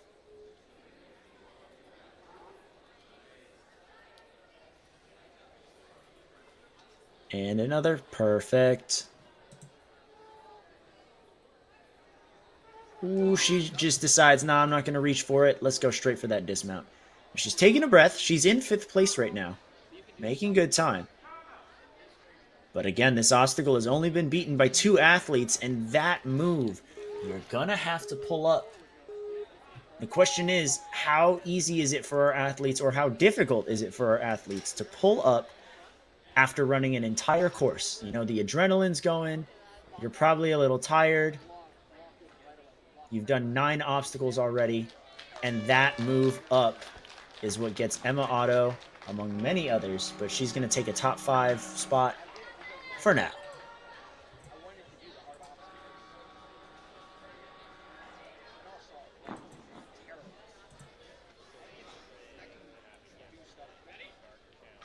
We've got 17 athletes left in this wave. Christiana Sauter is our next athlete. Wow, lots of urgency, lots of force coming through there. I like it. But a little crooked. I think she wanted to match and go, but swung a little too far out to the side. Very smooth moves. Now working her way on this dropping board.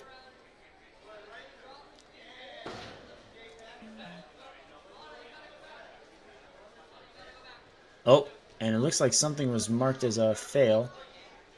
I believe she touched something that was out of play.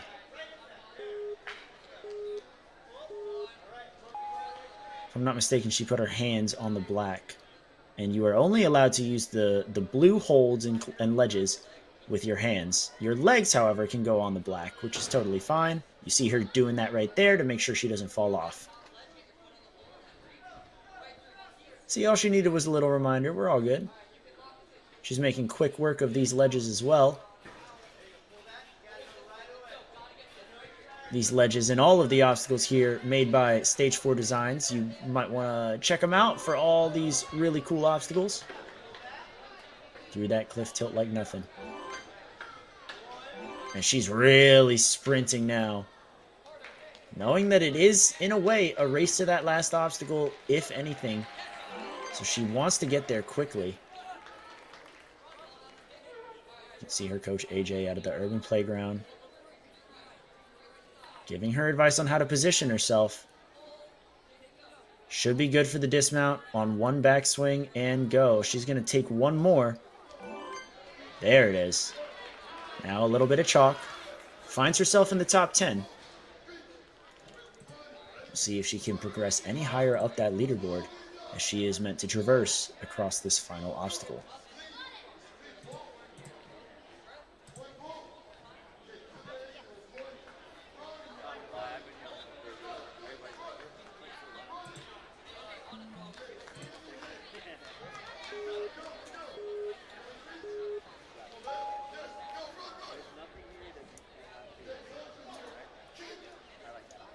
All right, time is ticking down.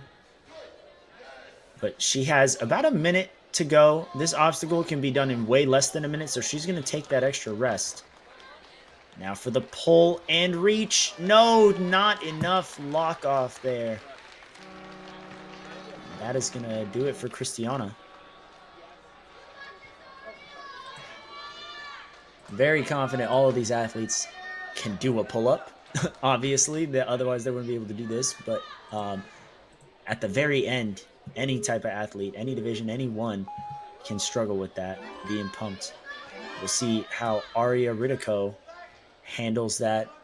Should she progress that far? Looks like she's moving very confidently right now, so I wouldn't be surprised if we see her make it to the end. Oh, is that a touch of the black to stop herself. Nope, ref doesn't call it. Aria coming out of Empire Ninja. Nice climb up.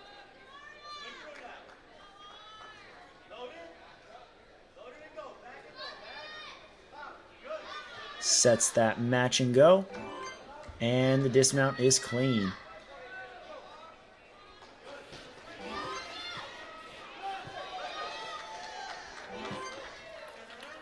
Ooh, jumps at the TikTok instead of runs through it. That's going to take away a little bit of momentum that she could have had, but she builds it up anyways and is right into piston lane.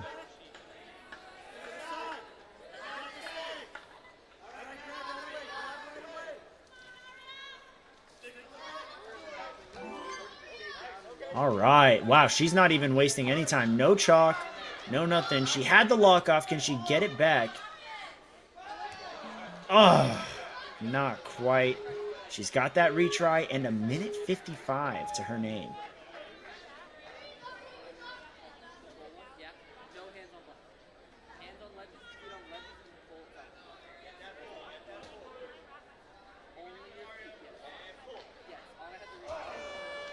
Oh, good try there, but just not enough.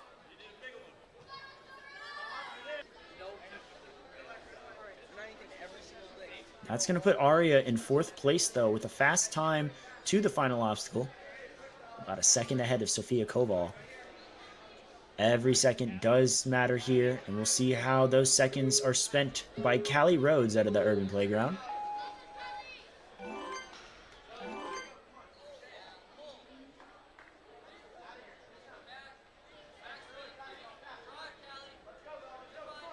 Yeah, oh, close one. Now we're moving through.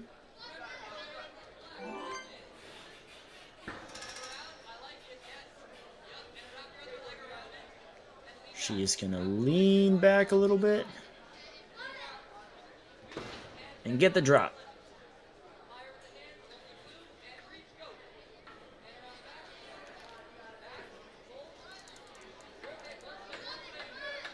Now for that move to the 4th cliffhanger, great catch.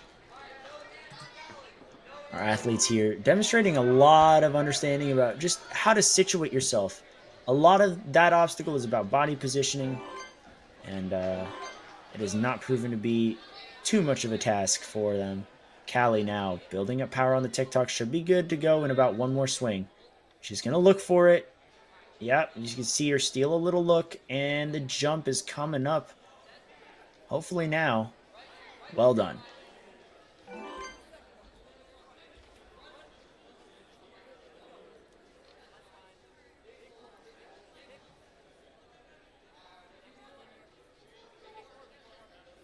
Now piston lane. Trying to get a good swing. Is she going to lâcher? Just a little quick 1-2. Setting herself up for the dismount. All right, she's going to find herself in 13th at the moment based off of time. For reference, everyone, out of quite a lot of runners actually now, out of 32 runners, there are only 4 that have not progressed to this obstacle. So you are really going to want to make sure that you are quick to this point at the very least. Especially if you're unsure on your odds of clearing. Hopefully Callie can become clear number 3 though.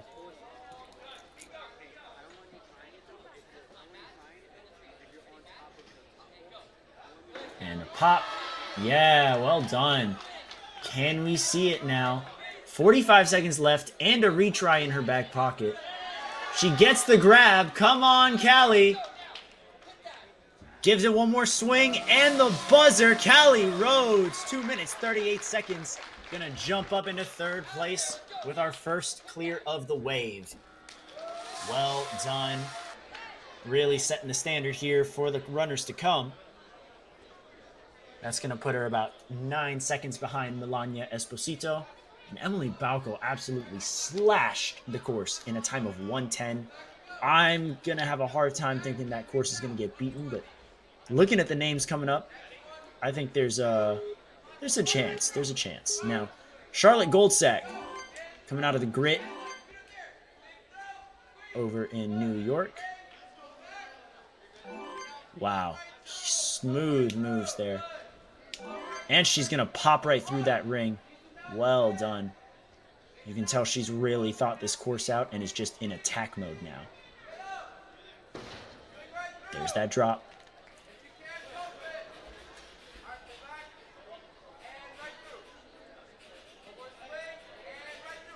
This is about as efficient as it gets, folks. Charlotte Goldsack putting on a clinic right now. Very smooth on that bar. Running straight on through.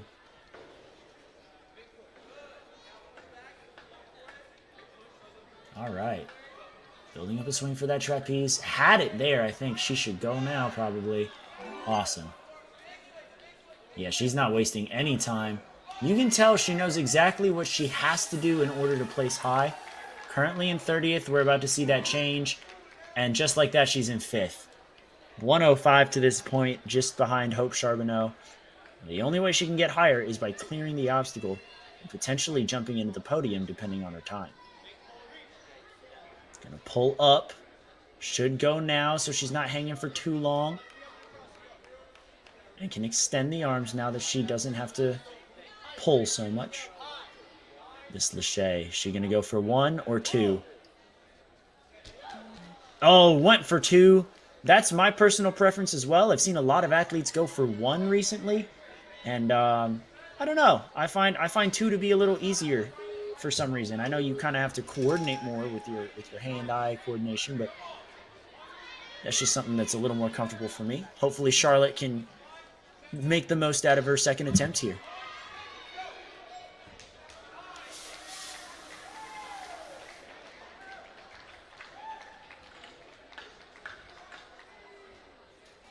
All right, here she goes. She's going to pull back up and reach. Very comfortable grab, going to re-grip. Now back to where it all happened. What's she going to do? Catch the 1 and just slip off. Tough break there, but Charlotte's still in 5th place. Had a pretty solid run up to that point, was absolutely flying.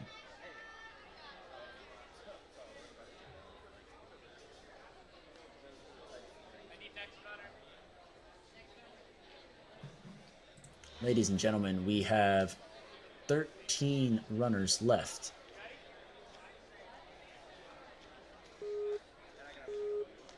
This is Aisha Johnson, coming out of Kinetic Ninja Warrior. Says that this has been her best ninja season yet. Got 1st place for the first time ever at the last competition of the season at her home gym of all places. She's also had quite a few silvers and bronzes, so shout out her. When she's not doing ninja, she likes to play Roblox, hang out with friends, and roller skate. She also loves animals and says her favorites are flamingos and cats. I am also a cat person, so my cat is actually just chilling right now, probably taking a nap. All right, Aisha, looking super strong on these cliffs. Nice little 1-2. And she's out of there. Ooh, a little stumble, but she uses the obstacle vault rail to save her fall. Very well done. I believe she didn't even put her hands on it as well, which is awesome.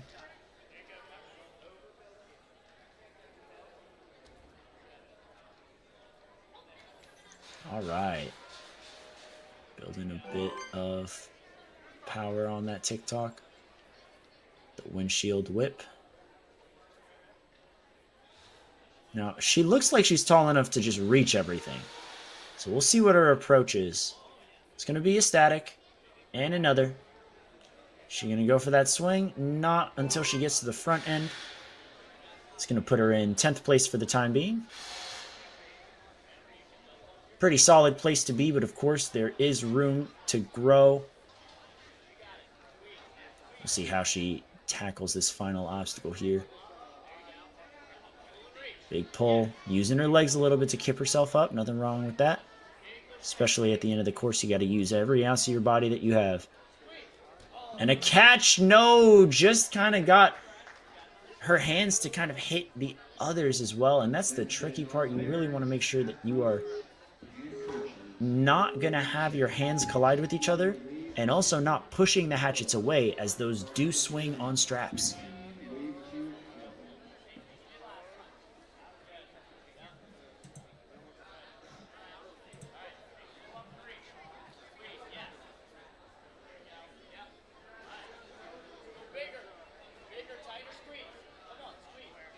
All right, here we go. Back to the hatchet. Just comes up short, hit the bottom.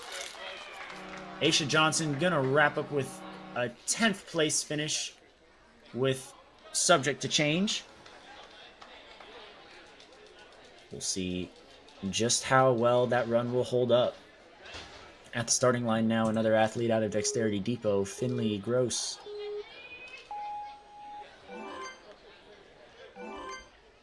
Very smooth from Finley over here.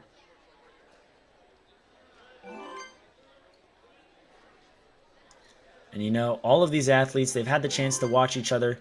You can tell that they all know exactly what to do. It's just going to come down to who can do it a little cleaner than the others, and who's going to be faster. Not something you typically see on a challenge course. Challenge courses typically push a little more endurance and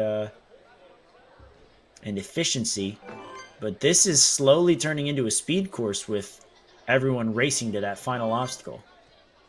Now Finley should be good to go in 1 or 2 swings. She goes in 1 and links right out. Awesome work.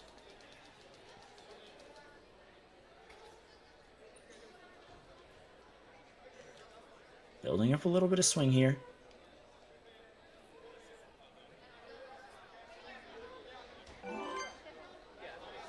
Well done.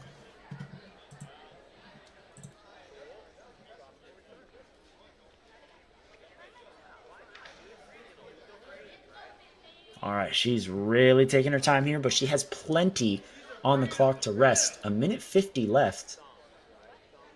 Now, is she going to pull or is she going to try and swing? She does a mix of both. Maybe needs a little bit more pull there.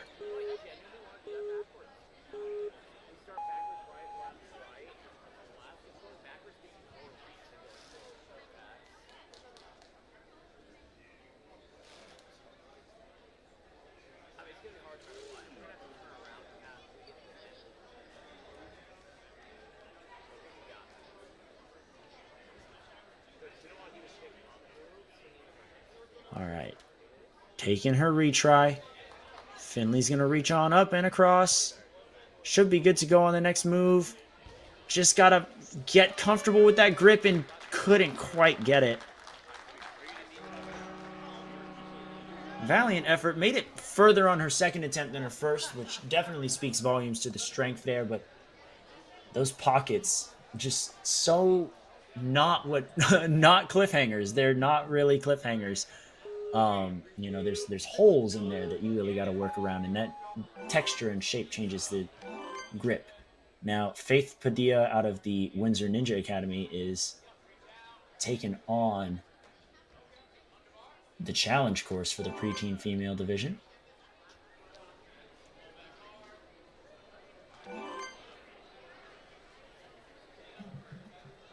Trying to figure out how she's going to enter this obstacle. Gives it a nice pull back.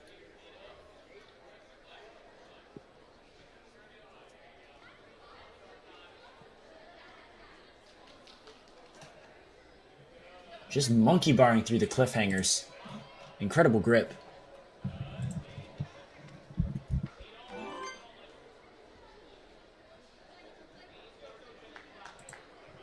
Vault rail, a little wobbly, but she's all good. Now she's going to run through those agility discs, but stops herself, which means she's really going to have to build up a lot of power here on the windshield whip.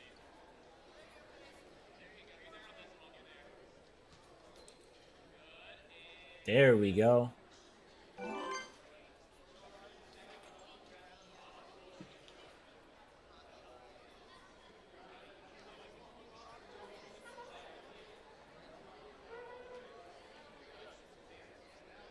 Has a pretty long reach. For someone her age. Here we go. All right, on to that last obstacle. Finds herself in 17th. And this really goes to show how dramatic of a leaderboard change it is. Clearing this obstacle puts her in 4th at worst.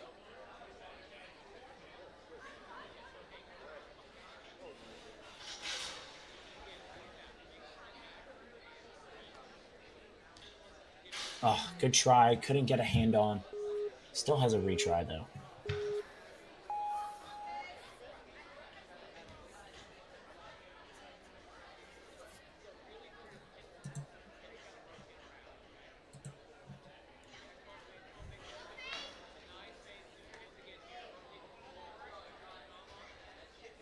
Oh, she's there.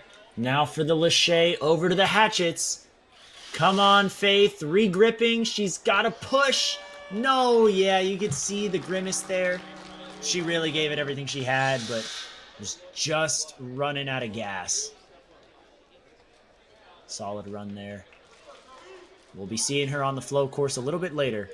But now we are down to our final 10 athletes coming out of the New York City Ninja Academy. This is Zoe Nalepa.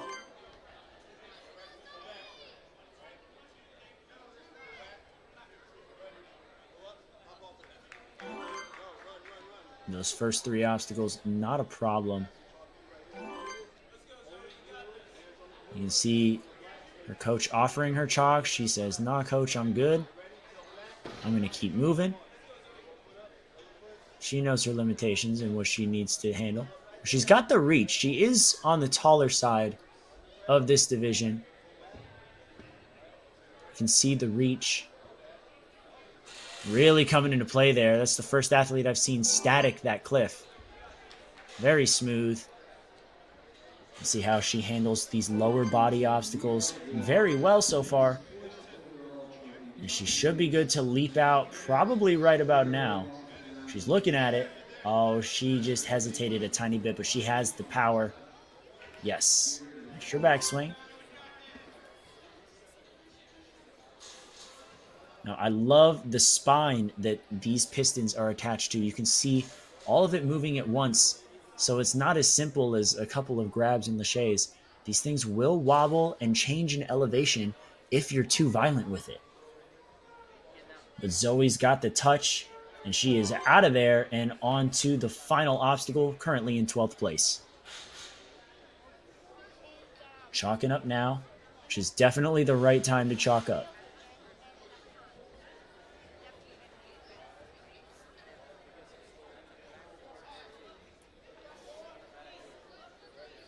Here we go, big pull up. Oh, she didn't even really need to pull too much. I like what I'm seeing here now. Does she have the power to pop up to the hatchets? No, just slipped off. So close.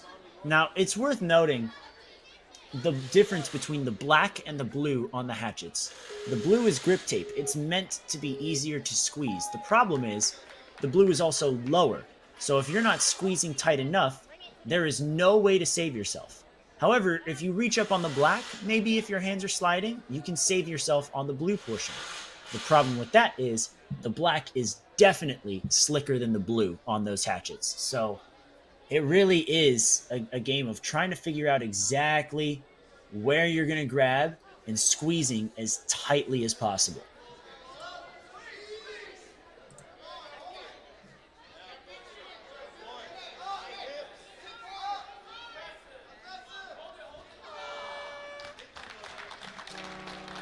And it's not going to work for Zoe Nalepa, but she still puts up a top 12 run. You can see her right there on the leaderboard. We'll see with 9 runners remaining if she can remain in the top 20.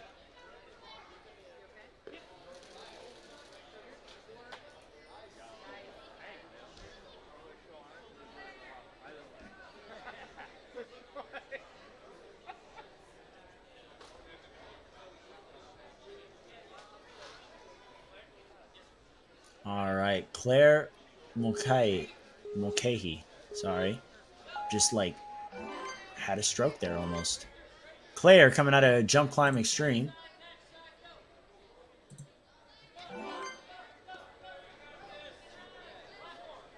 Solid pulls. She's going to try and figure out how to wrap herself around.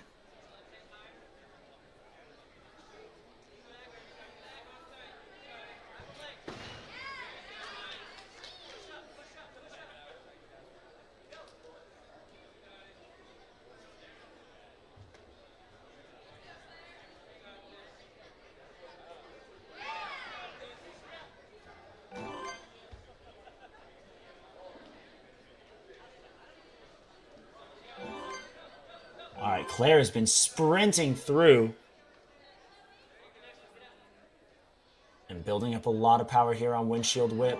She'll be able to link out, but oh my goodness, almost falls back, but she saves herself. Way to stay composed.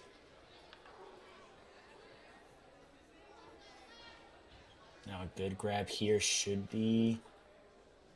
Yes, very possible. Claire eyeing up that platform, and she's on, making sure she doesn't undershoot it like she did on the previous one. Finds herself in the top 10 right now.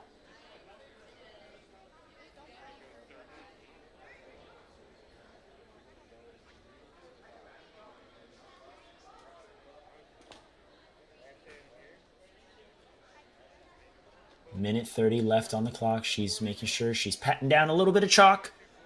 Making sure nothing's going to waste here. Still has a retry if she falls, but hopefully we can see her get this on her first attempt.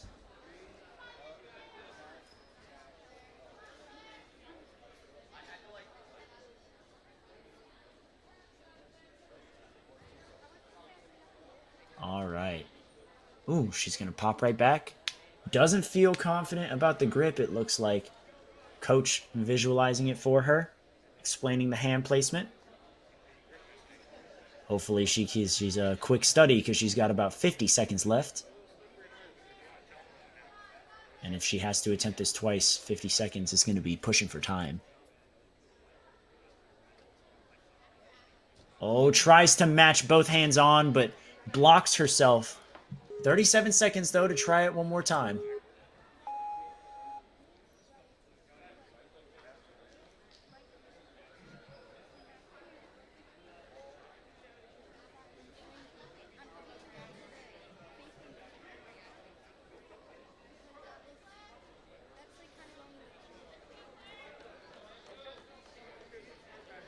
All right. Here we go. Tries to do a back grab, and it doesn't work, but Claire Mulcahy still finds herself in 10th place right now. We'll see her take on the flow course a little later tonight. Now we've got Zoe Gelsinger out of Ninja Logic. Coming in at 4'9". Been doing ninja since 2018. She also says that she loves Slapchalks and recently became a brand ambassador for Slapchalks. That's awesome. She's a middle school Colt ambassador, involved in student council, the cross-country team, and track and field, where she runs the 100-meter hurdles, the 800, and the long jump. As a fellow 800 runner, I respect you. I am also involved. She says she's also involved with chorus, band, and orchestra. She wants to shout out Beckett and Berkeley, her dogs at home. Hopefully she won't be going home buzzerless. But first she's got to get out of the woods here as she uses her first retry on the cliff drop. She's going to pull it back and squeeze.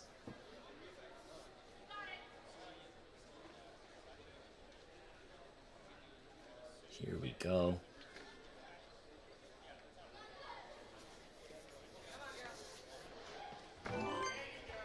Very clean dismount. Just had to take care of that drop and cliff there. But now it doesn't look like Zoe's having any struggles on this back half of the course.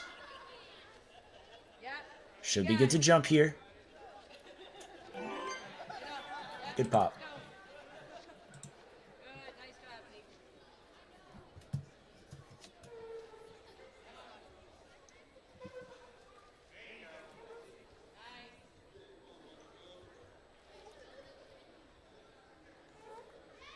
All right, this dismount's so important because it's going to give her 10th place for right now.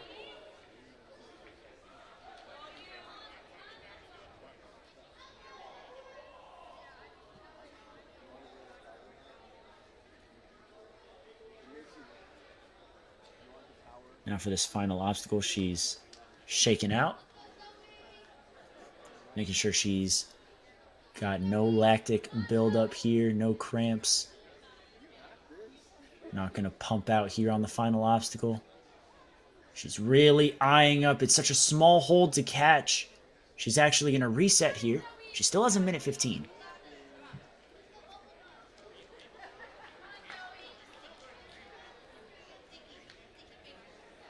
You can see her and her coach strategizing.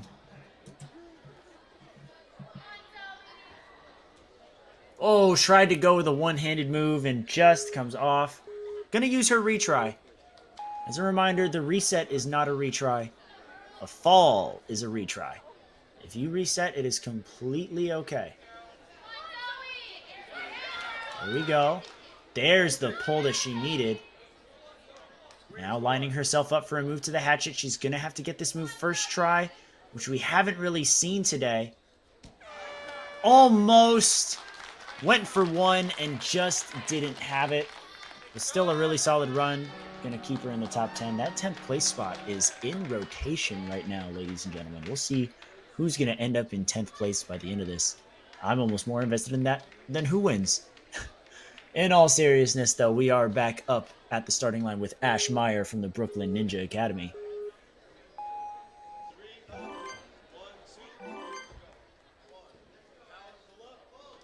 Huge pull.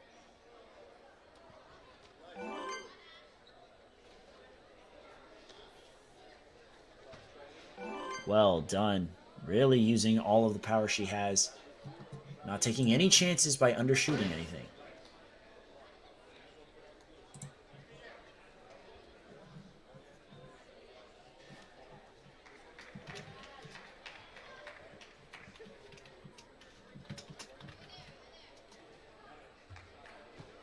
All right.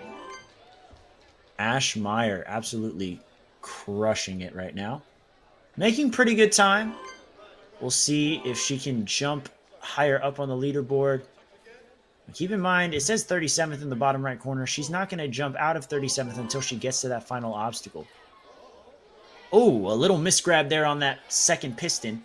She jumped at it. Comes in with a much more controlled approach that time. And that's going to put her in 7th place, a minute 9 to that point.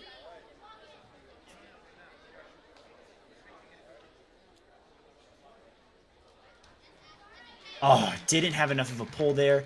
Tried to reach before she got pumped. Now she has plenty of time to rest. A minute 53. And this is her final attempt. You can see Coach Darian mapping out her course for her.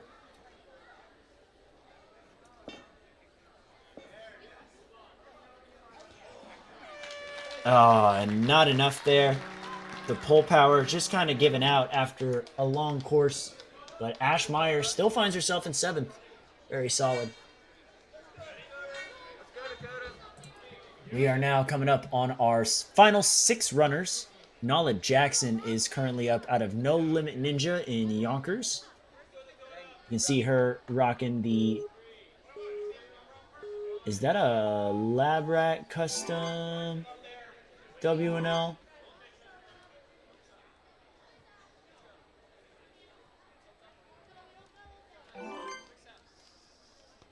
Very smooth moves there.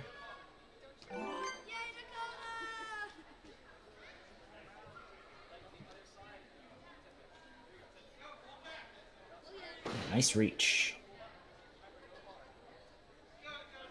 Nope, that was not Nala Jackson. I was going to say, I feel like I've seen Nala run before, and that's not Nala. This is Dakota Custodio. The Custodio family, very, very strong and well known in this region for their talent. Dakota has a twin brother that loves ninja as much as she does, and they always train together. They've been training since 2017. She says the ninja community is so nice and provided her with so many memories. Outside of ninja, Dakota also does lacrosse, and she's a part of a girl troop in the Boy Scouts. She wants to thank all of her coaches, teammates, family, especially her mom for always cheering for her, and her dad for coaching her, and always being there. Well, so far, all of his hard work and training is paying off.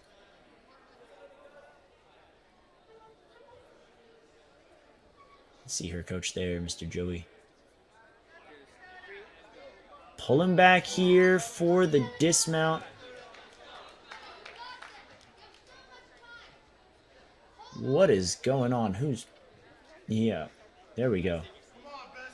So the bottom right will have to be adjusted because that is not Nala. That is, in fact, Dakota. Dakota's visualizing her map here.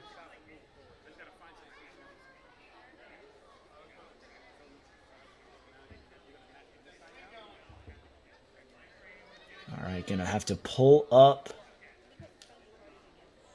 Has the reach. Has to regrip, though, to be safe. Nice little 180. Wow, that's some real strength there. She's got the grimace. Does she have it? No! Just comes up short. Has a minute 5 to try it again.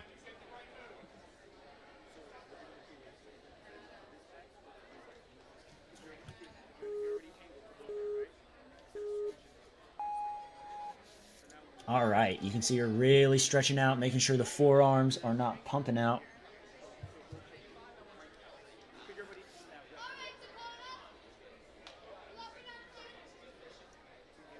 And here we go.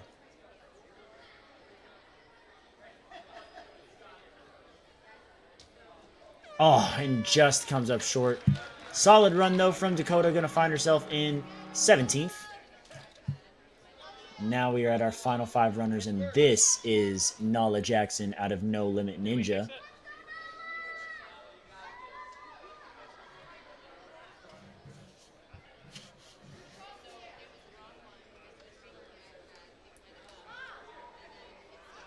Final 5 athletes to go.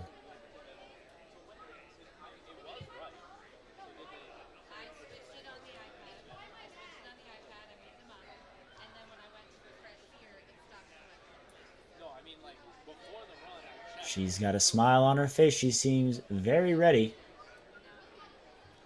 Now, Nala, I know, is a pretty fast ninja. Done 18 competitions this year. I'm very curious to see how quickly she's going to get to the final obstacle here. Because I think she could definitely do it in under 55 seconds and take 4th place from Hope Charbonneau. But, of course, I want to see a 4th clear, and that could be Nala.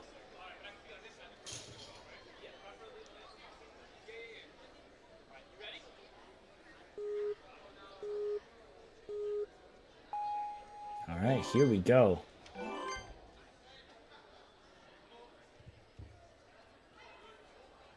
Gonna take one little backswing and not waste any time coming in to float like a butterfly, sting like a bee. And a nice lean back, a wrap of the leg. Good heel hook there.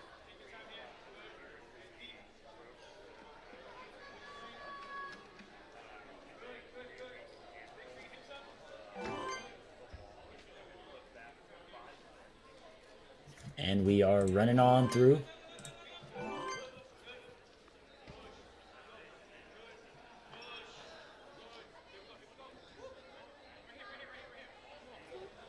Nala currently popping right into the piston lane.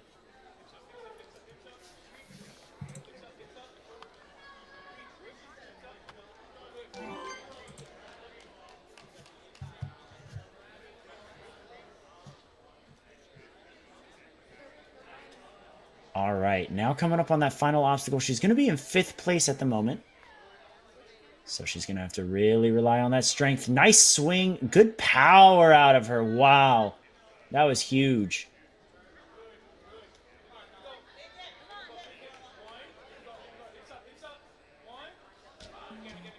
Oh, good try.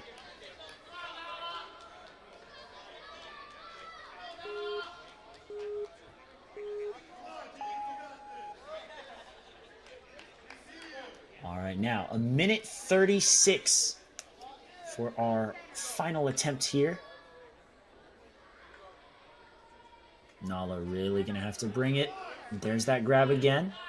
Regripping to make sure that she's solid, and she just pumps out, shaking her head.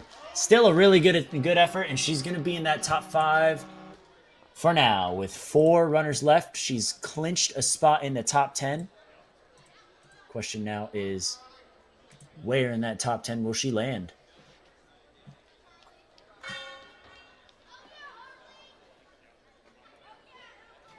Currently still only 3 finishers. Emily Balco holding on to that top spot pretty strong with 1:10. Still not quite sure how that happened. I watched the run and I'm still not sure how that happened. Are we good? Are we good? We're going to kick it over to the starting line in a little bit once we get our camera back. We've got 4 athletes remaining. These are the 4 highest seeded athletes in the Northeast region. Charlie Ferguson, Sarah Dempsey, Cameron Gable, and Ananisa Truong, who I'm very excited to watch because she has been tearing things up lately.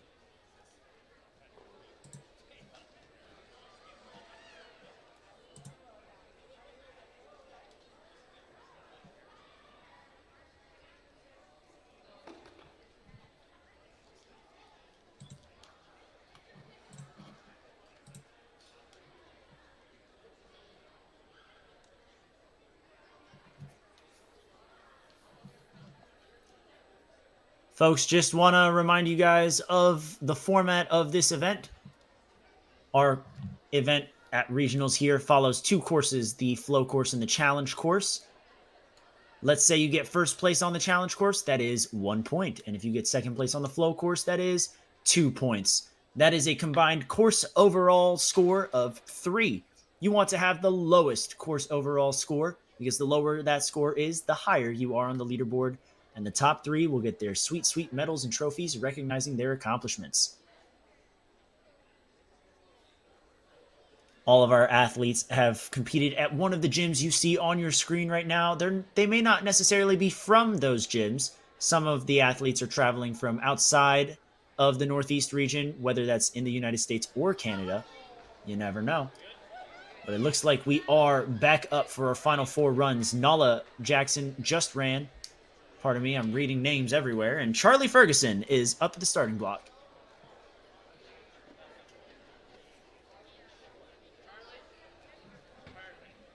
Coming out of the Movement Lab, New Jersey.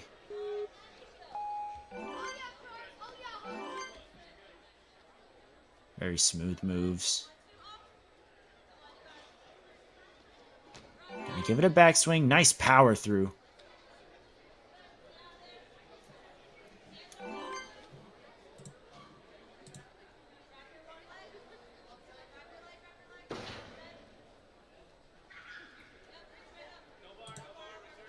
All right. Oh, and just a drop down. I think she might have grabbed something she shouldn't have, or she just, maybe the grip gave out for a split second. So we'll have to change that up in a bit.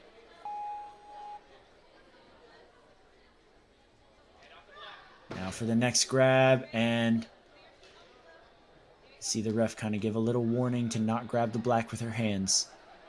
But she's alive. Still moving. Nice pop through. Gonna give it one more swing. Gets the dismount.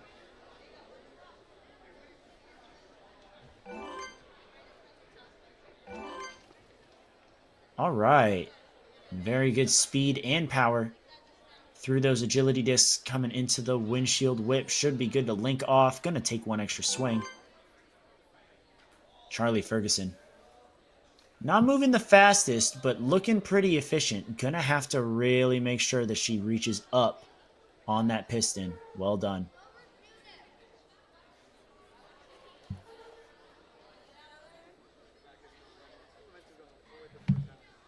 All right, through those pistons and onto that final obstacle. Finds herself in the top 20, in 20th at the moment. But one obstacle can change so much, putting her right into the top 4 if she can get this clear.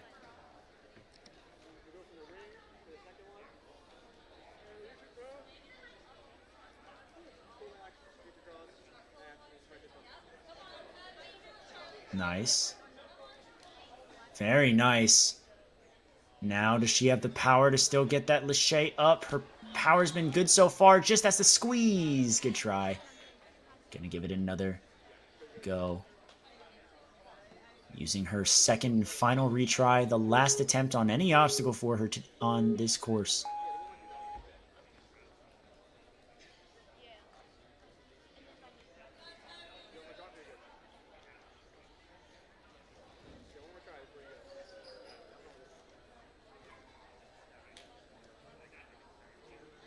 All right.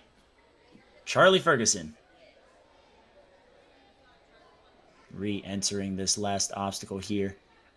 Maybe trying to give herself a little boost with her foot, trying to set something with her lower body before she takes that foot off the platform.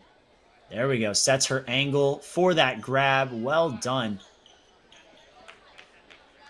Now for this Lachey. Can she get it on the second go? Almost! So close there. Charlie Ferguson, though, gave that course a run for its money. Stays in the top 20 at the moment.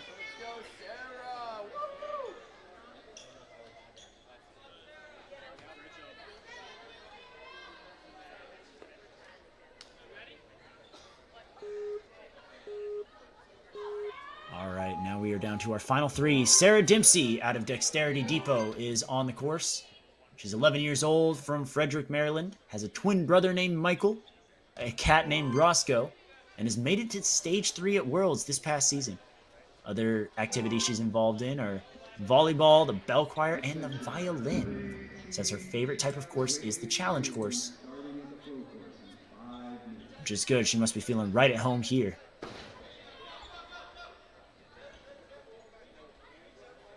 All right, getting that cliff to drop, finding a little bit of wiggle room with her footing, but she's now working her way to where it's just the hands.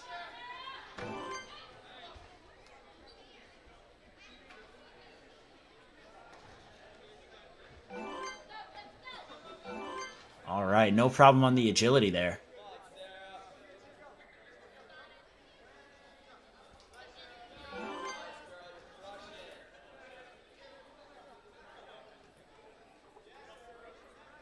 Piston lane, not a problem for Sarah Dempsey. She's making great time. Gonna jump into 9th place right now.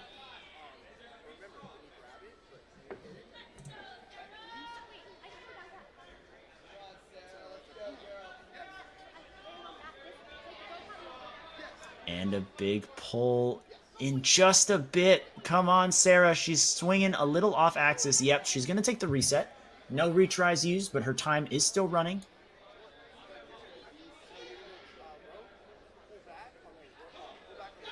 Yeah, huge pull. Great try there. Now that was impressive. I really like that move that I saw. Hopefully we can get it the second time around. Here we go. She's taking a little bit of time to rest. Her coach on the sideline explaining just exactly how to time those moves, especially locked off in a crimp position like that. Crimp being the pinch type figure that your hand makes when you're grabbing those ledges.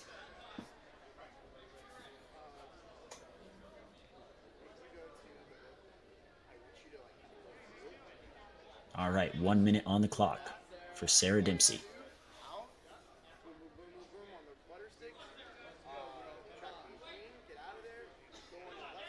Gets the grab this time around. No, peels off. I spoke too soon. So close there, but she's got a smile on her face. She gave that a real good fight. I thought she had it that second time around. Yeah, had a couple awkward little moves there on that dropping cliff, but besides that was a clean run. And now we are kicking it back to Cameron Gable. Done 25 competitions this season. You can see her rocking the shirt from the head-to-head championship that was just this past March. Fared pretty well over there.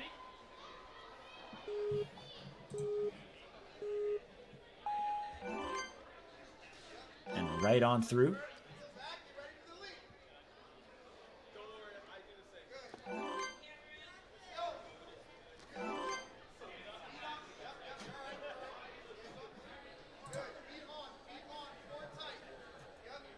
Cameron, the second to last runner in this wave. Oh my goodness. Huge jolt there. She's going to make another grab. And pop. Well done. Still plenty of time on the clock. She's going to speed through this portion. This is definitely the fastest portion of the course if you know how to do it properly. And Cameron put on a show right there. Nice link out of windshield whip. Is she going for a pop and a reach? Yes, and a pull and a dismount? Almost. One extra backswing. Gonna put her in 5th place, 56 seconds flat. So less than a second behind Hope Charbonneau. Oh, she's moving like she wants it, everyone. Cameron might just be clear number 4. Plenty of time on the clock left, still over 2 minutes.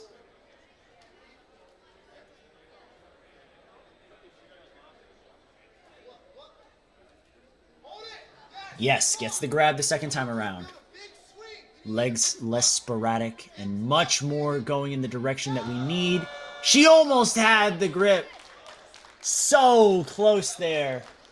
Still a solid run, putting her in the top 5 with just one runner to go. Huge run there from Cameron. Really throwing down the gauntlet, making it interesting and close for everyone.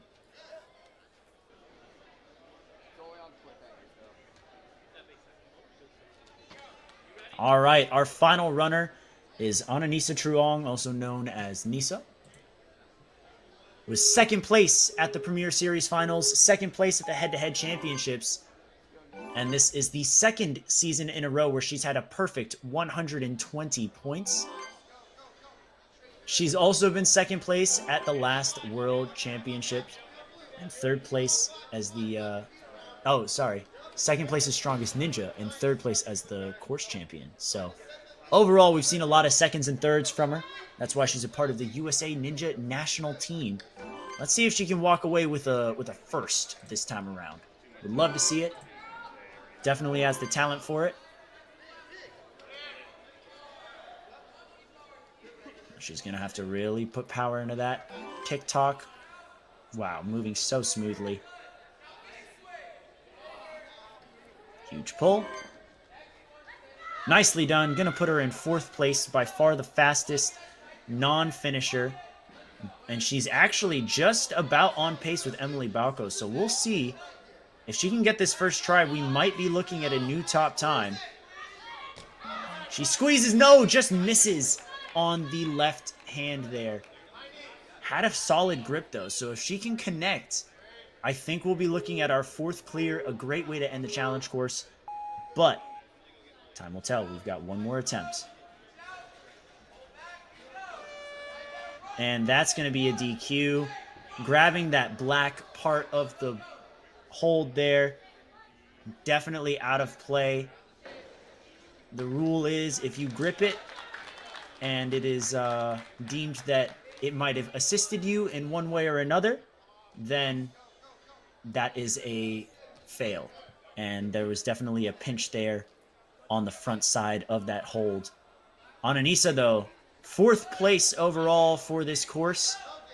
Absolutely crushing it. She's going to try it again just for fun. Gets the grab. No surprise there. Gets out of there. Hits the buzzer. But unfortunately, that was more for pride than the leaderboard. There she is right there in 4th place with a blazing fast time. So just 3 finishers. In 3rd place, Callie Rhodes, 2:38. In 2nd place, Melania Esposito with 2:29. And Emily Balco with 1:10 through this challenge course. That is going to do it for the challenge course. But be sure to join me as I hop over to the flow course live stream where these very athletes, this same division, preteen female, and this wave, in fact, will all be taking on this final stretch of obstacles, the flow course, the speed course. You're not going to want to miss it. I will catch you guys over on that live stream in just a bit. Take care.